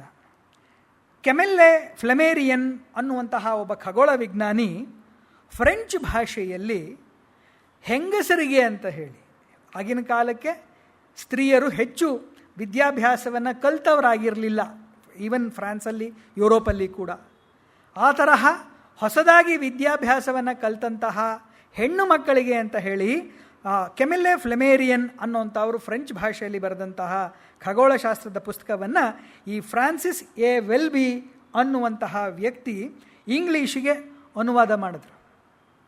ಈ ಇಂಗ್ಲೀಷ್ ಅನುವಾದದ ಕೃತಿಯನ್ನು ಇಟ್ಕೊಂಡು ನಂಗಪುರಂ ವೆಂಕಟೇಶ ಅಯ್ಯಂಗಾರ್ ಅವರು 370ಕ್ಕೂ ಹೆಚ್ಚು ಪುಟಗಳ ಈ ಜ್ಯೋತಿರ್ವಿನೋದಿನಿ ಅನ್ನುವಂತಹ ಕೃತಿಯನ್ನು ಅನುವಾದ ಮಾಡಿದ್ದಾರೆ. 1914ನೇ ಇಸ್ವಿಯಲ್ಲಿ ತಾನು ಪುಸ್ತಕವನ್ನು ತರಿಸ್ಕೊಂಡು ಓದ್ದೆ ಅನ್ನುವ ಮಾತನ್ನು ನಂಗಪುರಂ ಅವರು ಮೆನ್ಷನ್ ಮಾಡ್ತಾರೆ. 14ನೇ ಇಸ್ವಿಯಲ್ಲಿ ಶುರುವಾದಂತಹ ಅನುವಾದದ ಕಾರ್ಯ ಓದುಗರ ಕೈ ತಲುಪಿದ್ದು 1931ರಲ್ಲಿ. ಕರ್ನಾಟಕ ಸಾಹಿತ್ಯ ಪರಿಷತ್ತು, ಯಾವುದನ್ನು ನಾವಿವತ್ತು ಕನ್ನಡ ಸಾಹಿತ್ಯ ಪರಿಷತ್ತು ಅಂತ ಹೇಳಿ ಕರಿತೀವೋ, ಆ ಕನ್ನಡ ಸಾಹಿತ್ಯ ಪರಿಷತ್ತಿನ ವಿಜ್ಞಾನವನ್ನು ಕುರಿತಾದಂತಹ ಮೊದಲ ಪುಸ್ತಕ, ಸಾಹಿತ್ಯ ಪರಿಷತ್ ಪಬ್ಲಿಷ್ ಮಾಡಿದ ಮೊದಲನೇ ಪುಸ್ತಕ ಇದು ಜ್ಯೋತಿರ್ವಿನೋದಿನಿ. ಈ ಪುಸ್ತಕದ ಮೇಲ್ಭಾಗದಲ್ಲಿ ಒಂದು ಶೀರ್ಷಿಕೆ ಇದೆ, ಅದು ನೋಡಿ, ಅದೊಂದು ವಿಶೇಷವಾದಂತಹ ಶೀರ್ಷಿಕೆ. ಶ್ರೀ ಕಂಠೀರವ ನರಸಿಂಹರಾಜ ಪರಿಪೋಷಿತ ಕರ್ನಾಟಕ ವೈಜ್ಞಾನಿಕ ಗ್ರಂಥಮಾಲಾ ಅನ್ನುವ ಸೀರೀಸ್ನಲ್ಲಿ ಮೊದಲನೇ ಪುಸ್ತಕ ಇದು. ಇದನ್ನು ಪಬ್ಲಿಷ್ ಮಾಡೋದಕ್ಕೆ ಆಗಿನ ಕಾಲಕ್ಕೆ ಆವಾಗಿನ ಯುವರಾಜರಾಗಿದ್ದಂತಹ ಕಂಠೀರವ ನರಸಿಂಹರಾಜ ಒಡೆಯರು 2,500 ರೂಪಾಯಿ ಕೊಟ್ಟಿದ್ರಂತೆ. ಅವತ್ತಿನ 2,500 ರೂಪಾಯಿ ಅಂದರೆ ಇವತ್ತಿನ 2,500,000 ಲಕ್ಷ ಅಂತ ಬೇಕಾದ್ರೆ ಅನ್ಕೋಬೋದು ನಾವು. ಅಷ್ಟು ದೊಡ್ಡ ಮೊತ್ತದ ಹಣವನ್ನು ವಿಜ್ಞಾನ ಪ್ರಚಾರದ ಸಲುವಾಗಿ ಕಂಠೀರವ ನರಸಿಂಹರಾಜ ಒಡೆಯರ್ ಅವತ್ತು ಕೊಟ್ಟಿದ್ದರು. ಈ ಪುಸ್ತಕ ಟ್ರಾನ್ಸ್ಲೇಟ್ ಮಾಡಿದ್ರಂತೆ ಅವರು ತಮ್ಮ ಮುನ್ನುಡಿಯಲ್ಲಿ ಬಹಳ ಸುದೀರ್ಘವಾಗಿ ಅದರ ವಿವರಗಳನ್ನು ಹೇಳ್ತಾರೆ. ಅದರ 1-2 ಮಾತುಗಳನ್ನು ನಾನಿಲ್ಲಿ ಹೇಳಬೇಕು. ಪರಿವರ್ತನಾ ಕಾರ್ಯವನ್ನು ಒಪ್ಪಿಸಿಕೊಂಡ ನಂತರ ಆಂಗ್ಲ ಮೂಲದ ಶೈಲಿಯಲ್ಲೇ ಕನ್ನಡಕ್ಕೆ ಪರಿವರ್ತನೆ ಮಾಡಲು ಸಾಧ್ಯವೇ ಎನ್ನುವ ಸಂಶಯವು ಹುಟ್ಟಿತು. ಹೇಗೋ ಮೊದಲನೆಯ 2 ಅಧ್ಯಾಯಗಳನ್ನು ಪರಿವರ್ತನೆ ಮಾಡಿ ಕಾರ್ಯಾಂತರಗಳಿಂದ ಪರಿವರ್ತನಾ ಕಾರ್ಯವನ್ನು ಸುಮಾರು 4 ವರ್ಷಗಳ ಕಾಲ ನಿಲ್ಲಿಸಬೇಕಾಯಿತು.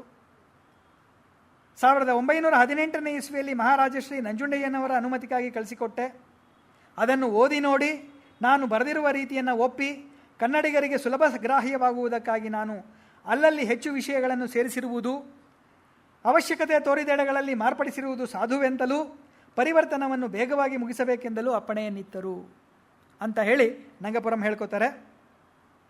ಆಮೇಲೆ ಅವರು ಒಂದು ಕಡೆ ಹೇಳ್ತಾರೆ, ಕರ್ಪೂರ ಶ್ರೀನಿವಾಸರಾಯರು ಪರಿಷತ್ತಿನ ಉಪಾಧ್ಯಕ್ಷರಾಗಿರುವ ರಾಜಸಭಾಭೂಷಣ ವಿದ್ಯಾಭೂಷಣ ಕರ್ಪೂರ ಶ್ರೀನಿವಾಸರಾಯರು ನನ್ನಿಂದ ಪರಿವರ್ತಿತವಾಗಿ ಮುದ್ರಣಕ್ಕೆ ಸಿದ್ಧವಾಗಿದ್ದಂಥ ಈ ಕೃತಿಯನ್ನು ಓದಿ ನೋಡಿ ಪರಿಷತ್ತು ಇದನ್ನು ಮುದ್ರಿಸೋದಕ್ಕೆ ಯೋಗ್ಯವಾಗಿದೆ ಅಂತ ಹೇಳಿ ಅನುಮತಿ ಕೊಟ್ಟರು. ಇದನ್ನು ಕಾರ್ಯನಿರ್ವಾಹಕ ಮಂಡಳಿ ಮುಂದೆ ತಂದರು. ಆ ಮಂಡಳಿಯ ಸಭ್ಯರಲ್ಲಿ ಕೆಲವರು ಈ ಪುಸ್ತಕನ ಓದಿ ಇದು ಯೋಗ್ಯವಾಗಿದೆ ಅಂತ ಅನುಮತಿ ಕೊಟ್ಟರು. ಆಮೇಲೆ ಅಧ್ಯಕ್ಷರು ಇದನ್ನು ಓದಿ ನೋಡಿ ಪರಿಷತ್ತು ನನ್ನ ಶ್ರಮಕ್ಕೆ 500 ರೂಗಳ ಸಂಭಾವನೆಯನ್ನು ಕೊಡಬಹುದು ಎಂದು ಶಿಫಾರಸು ಮಾಡಿದರು. ಇಲ್ಲಿ ನಮ್ಮಲ್ಲಿ ಅನೇಕ ಜನ ಲೇಖಕರುಗಳಿದ್ದೀರಿ, ಬಹುಶಃ ನಿಮಗೆಲ್ಲ ಗೊತ್ತಿದೆ. ಇವತ್ತಿಗೂ ಕನ್ನಡದಲ್ಲಿ ಪಬ್ಲಿಕೇಷನ್ ಇಂಡಸ್ಟ್ರಿ ಎಷ್ಟು ಚೆನ್ನಾಗಿದೆ ಅಂತಂದರೆ, ನನ್ನ ಪುಸ್ತಕ ಪ್ರಿಂಟಿಂಗ್ ಪ್ರೆಸ್ಸಿನ ಮುಖ ನೋಡಿದ್ರೆ ಅದೇ ನನಗೆ ಸಿಗುವಂತಹ ರಾಯಲ್ಟಿ ಅಂದ್ಕೊಳ್ಳೋ ಅಂಥ ಪರಿಸ್ಥಿತಿ ಇವತ್ತಿಗೂ ಇದೆ, 2019ರಲ್ಲೂ ಇದೆ. ಹಾಗಿರಬೇಕಾದರೆ 1931ನೇ ಇಸ್ವಿಯಲ್ಲಿ ನಂಗಪುರಂ ವೆಂಕಟೇಶ ಅಯ್ಯಂಗಾರರಿಗೆ ಸಾಹಿತ್ಯ ಪರಿಷತ್ತು 500 ರೂಪಾಯಿಗಳ ಗೌರವಧನವನ್ನು ಇದರ ಪಬ್ಲಿಕೇಷನ್ಗೆ ಕೊಡ್ತು ಅಂತಂದರೆ ನಿಜವಾಗಲೂ ಪರಿಷತ್ತು ಎಷ್ಟು ಉದಾರ ಹೃದಯವನ್ನು ಹೊಂದಿತ್ತು ಅನ್ನೋವಂಥದ್ದನ್ನು ನಾವು ನೋಡ್ಬೋದು. ಆಮೇಲಿನ ಕಥೆಗಳು ಬೇರೆ ಇದೆ. ಮಾಸ್ತಿಯವರಿಗೆ ಸಂಬಂಧಪಟ್ಟಾಗೇನೆ ನಮಗೆ ಕೆಟ್ಟ ಅನುಭವಗಳು ಕೆಲವು ಆಗಿವೆ, ಅದರ ಬಗ್ಗೆ ಇಲ್ಲಿ ನಾನು ಪ್ರಸ್ತಾಪ ಮಾಡೋಕ್ಕೆ ಇಷ್ಟಪಡಲ್ಲ. ಇಲ್ಲಿ ತಮ್ಮ ಟ್ರಾನ್ಸ್ಲೇಷನ್ಗೆ ಸಂಬಂಧಪಟ್ಟಾಗೆ ಅವರೊಂದು ಮಾತನ್ನು ಹೇಳ್ತಾರೆ. ಇನ್ನು ಪರಿವರ್ತನ ವಿಷಯದಲ್ಲಿ ಒಂದೆರಡು ಮಾತುಗಳನ್ನು ಹೇಳಬೇಕಾಗಿರುವುದು. ಈ ಜ್ಯೋತಿರ್ವಿನೋದಿನಿಯು ಆಂಗ್ಲ ಭಾಷಾನುವಾದದ ಪದಶಃ ಪರಿವರ್ತನವಲ್ಲ. ಮೂಲದ ಪ್ರತಿಯೊಂದು ವಾಕ್ಯದ ತಾತ್ಪರ್ಯವನ್ನು ಎಳ್ಳಷ್ಟೂ ಬಿಡದೆ ಕನ್ನಡದಲ್ಲಿ ಯಾವ ಬಗೆಯಲ್ಲಿ ಹೇಳಿದರೆ ಪರಿವರ್ತನದಂತೆ ತೋರದೋ ಆ ರೀತಿಯಲ್ಲಿ ಪರಿವರ್ತನಾ ಕಾರ್ಯವನ್ನು ನೆರವೇರಿಸಬೇಕೆಂಬುದು ನನ್ನ ಪ್ರಥಮ ಸಂಕಲ್ಪ. ಇದು ಎಷ್ಟರ ಮಟ್ಟಿಗೆ ಸಫಲವಾಗಿರುವುದೋ ಅದನ್ನು ವಾಚಕರು ಹೇಳಬೇಕು. ಆಂಗ್ಲ ಭಾಷಾನುವಾದದಲ್ಲಿ 12 ಅಧ್ಯಾಯಗಳಿರುವವು, ಈ ಕನ್ನಡದ ಅನುವಾದದಲ್ಲಿ ಕೊನೆಯ ಅಧ್ಯಾಯವನ್ನು ಕೈಬಿಟ್ಟಿರುತ್ತದೆ ಅಂತ ಹೇಳಿ ಅವರು ಹೇಳ್ತಾರೆ. ನಮ್ಮಲ್ಲಿ ಅನುವಾದಗಳಿಗೆ ಸಂಬಂಧಪಟ್ಟ ಹಾಗೆ ಕೆಲವು ಸಮಸ್ಯೆಗಳಿದೆ. ಬಹುಶಃ ಅದರ ಬಗ್ಗೆ ಕೆಲಸ ಮಾಡಿರುವಂಥವ್ರಿಗೆ ಇದು ಗೊತ್ತಾಗುತ್ತೆ. ಹೇಗೆ ಟ್ರಾನ್ಸ್ಲೇಟ್ ಮಾಡಬೇಕು? ವರ್ಡ್ ಟು ವರ್ಡ್ ಮಾಡಬೇಕಾ? ವರ್ಬ್ಯಾಟಮ್ ಟ್ರಾನ್ಸ್ಲೇಷನ್ ಮಾಡಬೇಕಾ? ಕನ್ಸೈಸ್ ಟ್ರಾನ್ಸ್ಲೇಷನ್ ಮಾಡಬೇಕಾ? ಎಲಾಬ್ರೇಟ್ ಆದಂತಹ ಟ್ರಾನ್ಸ್ಲೇಷನ್ ಮಾಡಬೇಕಾ? ಯಾವ ರೀತಿಯಲ್ಲಿ ಅನುವಾದ ಮಾಡಬೇಕು ಅನ್ನೋಂಥದ್ದು ಒಂದು ಬಹಳ ದೊಡ್ಡ ಪ್ರಶ್ನೆ. ನಂಗಪುರಂ ಅವರು ಈ ಅನುವಾದವನ್ನು ಹೇಗೆ ಮಾಡಿದ್ದಾರೆ ಅನ್ನೋದನ್ನು ನೀವು ನೋಡಿದ್ರೆ ಗೊತ್ತಾಗುತ್ತೆ. ಇದು ಇಂಗ್ಲಿಷ್ ಮೂಲ ಅಸ್ಟ್ರಾನಮಿ ಫಾರ್ ಅಮೆಚ್ಯೂರ್ಸ್ ಪುಸ್ತಕದ 1 ಪುಟದ ಇಂಗ್ಲಿಷ್ ಮೂಲ. ಅದರ ಕನ್ನಡ ಅನುವಾದವನ್ನು ಕೂಡ ನಾನು ಪಕ್ಕದಲ್ಲಿ ಕೊಟ್ಟಿದ್ದೀನಿ, ಓದಿ ನೋಡಿ. ಎಷ್ಟು ಲಲಿತವಾದ ಇಂಗ್ಲೀಷ್ನಲ್ಲಿ ಇವರು ಬರೆದಿದ್ದಾರೋ ಅಷ್ಟೇ ಲಲಿತವಾದ ಅಥವಾ ಅದಕ್ಕಿಂತ ಹೆಚ್ಚು ಲಲಿತವಾದಂತಹ ಕನ್ನಡದಲ್ಲಿ ನಂಗಪುರಂ ಅವರು ಅದನ್ನು ಅನುವಾದ ಮಾಡಿದ್ದಾರೆ.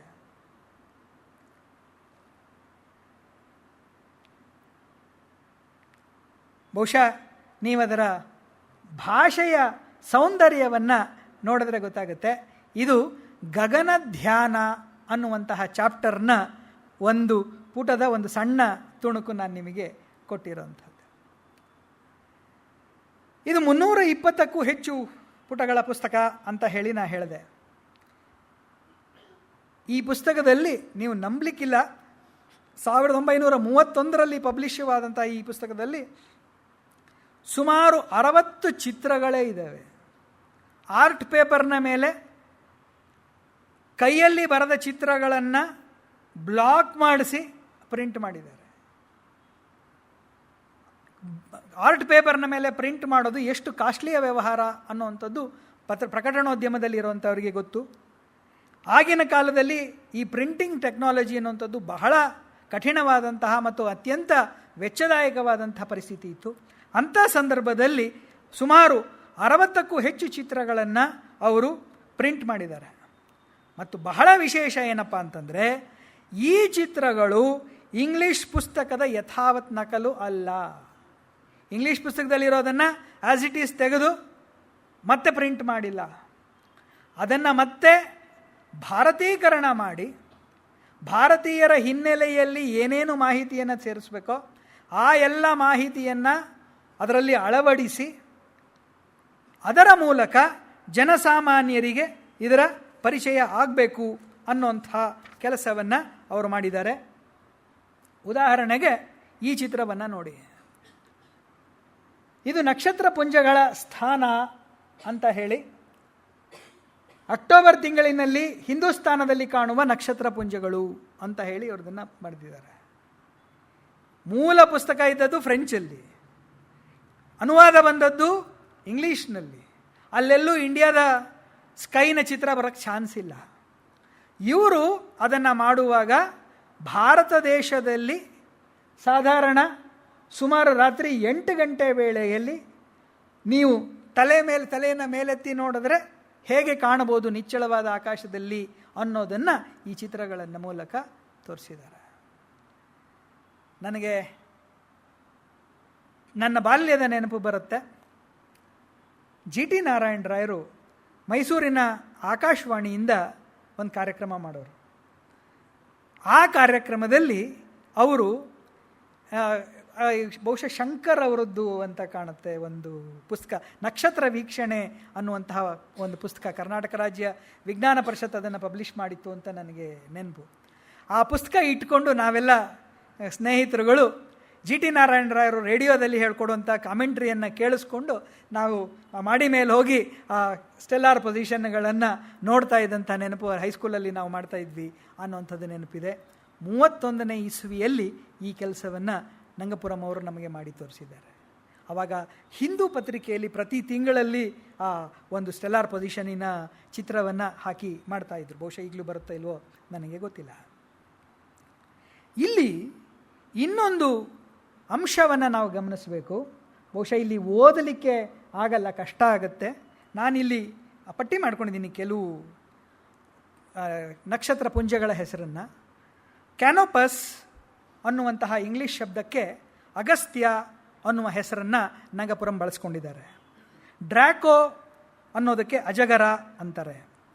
ವೇಗಾ ಅಭಿಜಿತ್, ಒರೆಯಾನ್ ಮೃಗಶಿರ, ಲಿಟ್ಲ್ ಬೇರ್ ಲಘು ಸಪ್ತರ್ಷಿ, ಕ್ರುಕ್ಸ್ ತ್ರಿಶಂಕು, ಪೈಸಿಸ್ ಅಸ್ಟ್ರಾಲಿಸ್ ದಕ್ಷಿಣ ಮೀನ, ಸೆಂಟಾರಿಸ್ ನರಾಶ್ವ, ಹರ್ಕ್ಯುಲಿಸ್ ಭೀಮ. ಹೀಗೆ ಅವರು ಕೆಲವು ಭಾರತೀಯ ಸಂವಾದಿಯಾದಂತಹ ಹೆಸರುಗಳನ್ನು ಕೊಟ್ಕೊಂಡಿದ್ದಾರೆ. ಇವುಗಳಲ್ಲಿ ಕೆಲವು ಇಂಗ್ಲೀಷ್ ಹೆಸರುಗಳ ತದ್ವತ್ ಅನುವಾದ ಆದರೆ ಮತ್ತೆ ಕೆಲವು ಭಾರತೀಕರಣಗೊಂಡಿರುವಂಥದ್ದು. ಉದಾಹರಣೆಗೆ ನಿಮಗೆ ತಕ್ಷಣಕ್ಕೆ ಅರ್ಥ ಆಗ್ಬೋದಾದದ್ದು ಹರ್ಕ್ಯುಲಸ್ ಒಬ್ಬ ಗ್ರೀಕ್ ವೀರ. ಅವನಿಗೆ ಈಕ್ವಲೆಂಟ್ ಆಗಿ ಹೇಳಬೇಕಾದ್ರೆ ಭಾರತೀಯ ಕಥೆಯ ಮಹಾಭಾರತದ ಹಿನ್ನೆಲೆಯಲ್ಲಿ ಭೀಮ, ಅದನ್ನು ಅವರು ತಗೊಂಡ್ಬಿಟ್ಟಿದ್ದಾರೆ.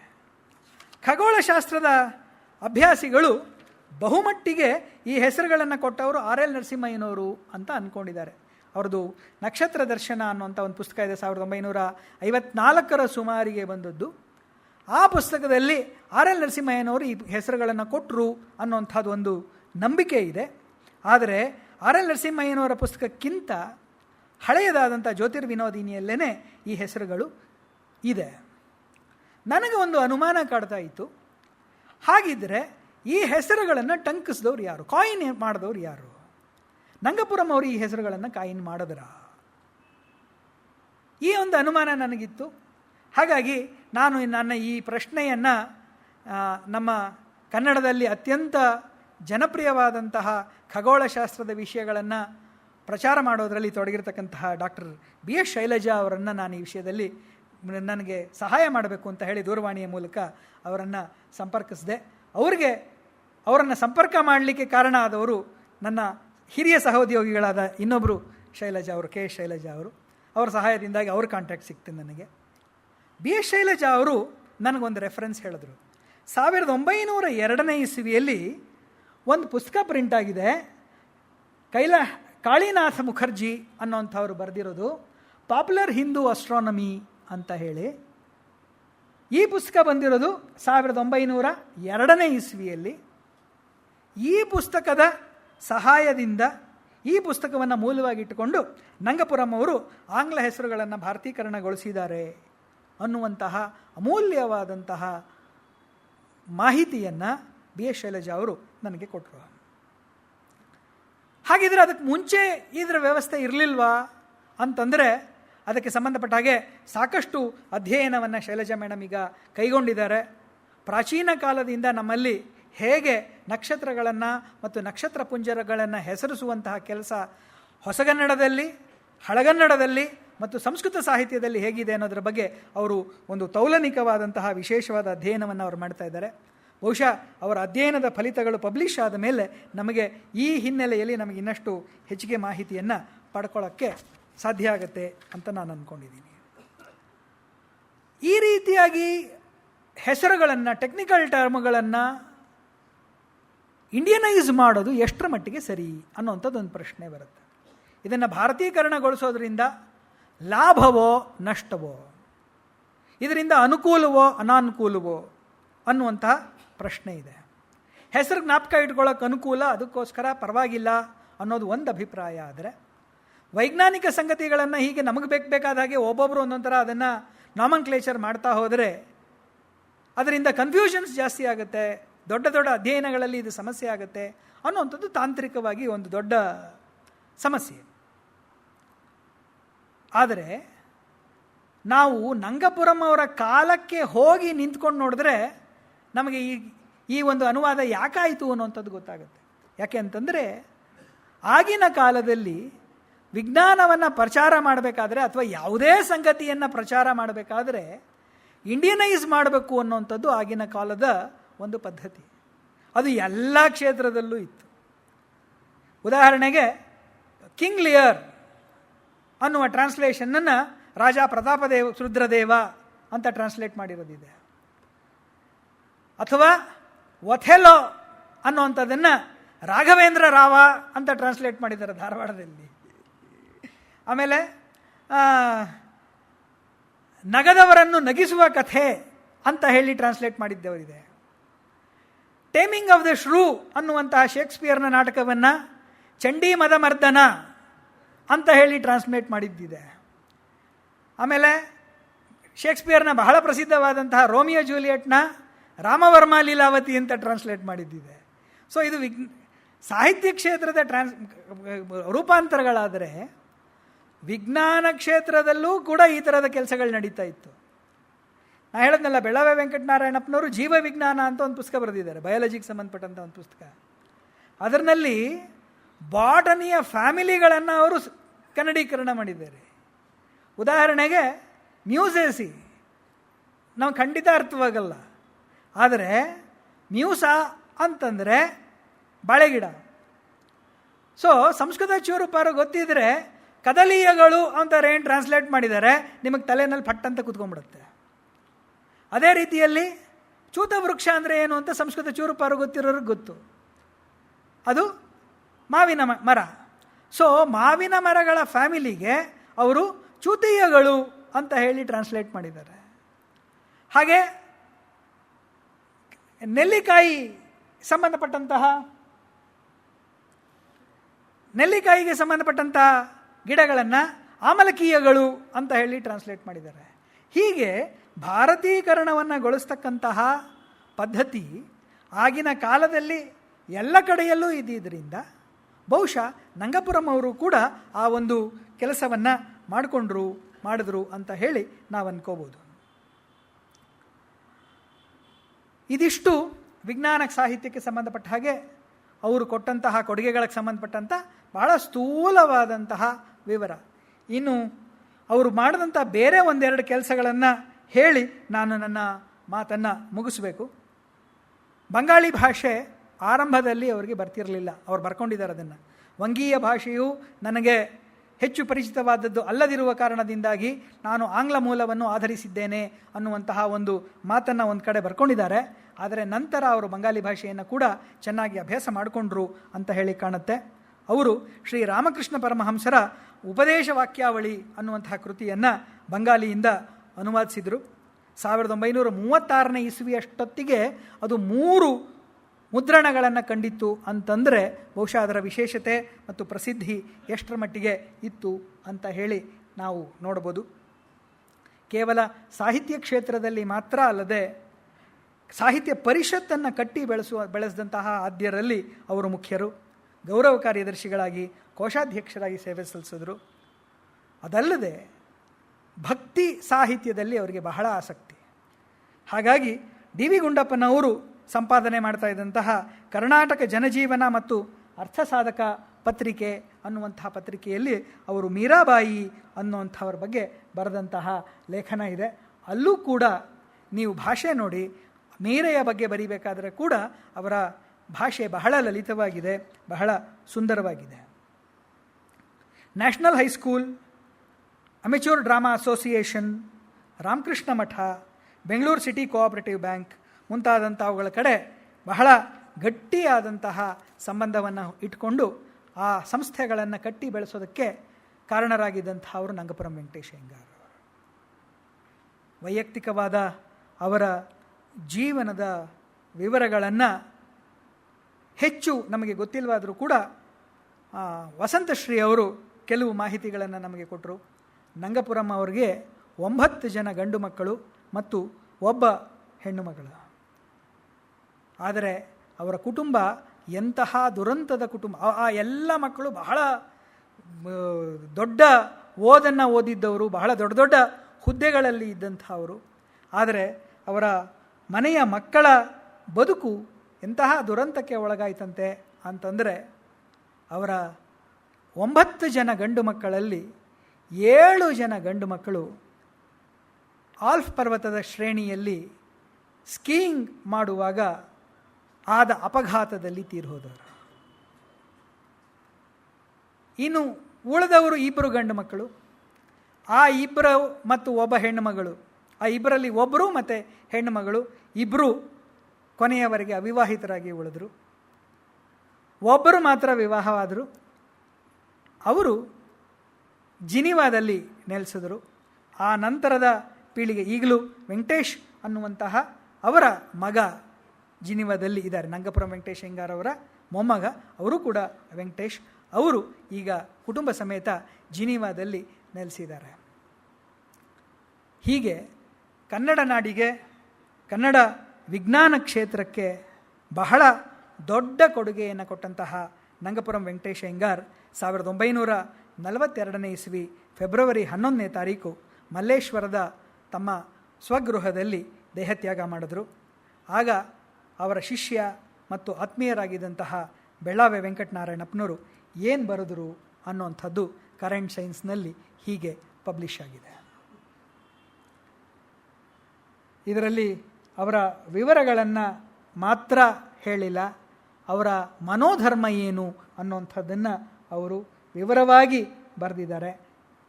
ಆಮೇಲೆ ಅವರು ಹೇಗೆ ಬೇರೆ ಬೇರೆ ಕ್ಷೇತ್ರಗಳಲ್ಲಿ ಅವರ ಕೆಲಸಗಳನ್ನು ಮಾಡಿದ್ದಾರೆ ಅಂತ ಹೇಳಿ ಅವರು ಅದನ್ನು ತೋರಿಸಿದ್ದಾರೆ.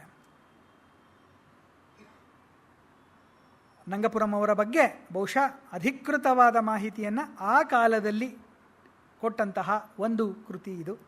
ಅವರ ಬಗ್ಗೆ ಕೆಲವು ತಪ್ಪು ಮಾಹಿತಿಗಳು ಪ್ರಕಟ ಆಗಿದೆ. ಅದಕ್ಕೆ ಕಾರಣಗಳೇನೋ ಗೊತ್ತಿಲ್ಲ. ಉದಾಹರಣೆಗೆ ಸೆಂಟ್ರಲ್ ಕಾಲೇಜಿನ ನಮಗೆ ಸಂಬಂಧಪಟ್ಟ ಹಾಗೆ ಒಂದು ಅಪರೂಪದ ಪುಸ್ತಕ ಇದೆ. ಸೆಂಟ್ರಲ್ ಕಾಲೇಜ್ 1875 to 1935 ಅನ್ನುವಂಥ ಒಂದು ಜರ್ನಲ್ ಇದೆ. ಅದರಲ್ಲಿ ಲಿಸ್ಟ್ ಆಫ್ ಓಲ್ಡ್ ಬಾಯ್ಸ್ ಅಂತ ಹೇಳಿ ಅದರಲ್ಲಿ ಏನು ಮೆನ್ಷನ್ ಆಗಿದೆ, ಅದರಲ್ಲಿ ನಂಗಪುರಂ ವೆಂಕಟೇಶ್ ಅಯ್ಯಂಗಾರರು MA ಪಾಸಾಗಿದೆ ಅನ್ನುವಂತಹ ಮಾಹಿತಿ ಇದೆ. ಆದರೆ ಅದು ತಪ್ಪು ಮಾಹಿತಿ. ಅವರು ಪಾಸಾಗಿದ್ದು MA ಅಲ್ಲ, ಅವರು ಪಾಸಾಗಿದ್ದು BA ಮಾತ್ರ.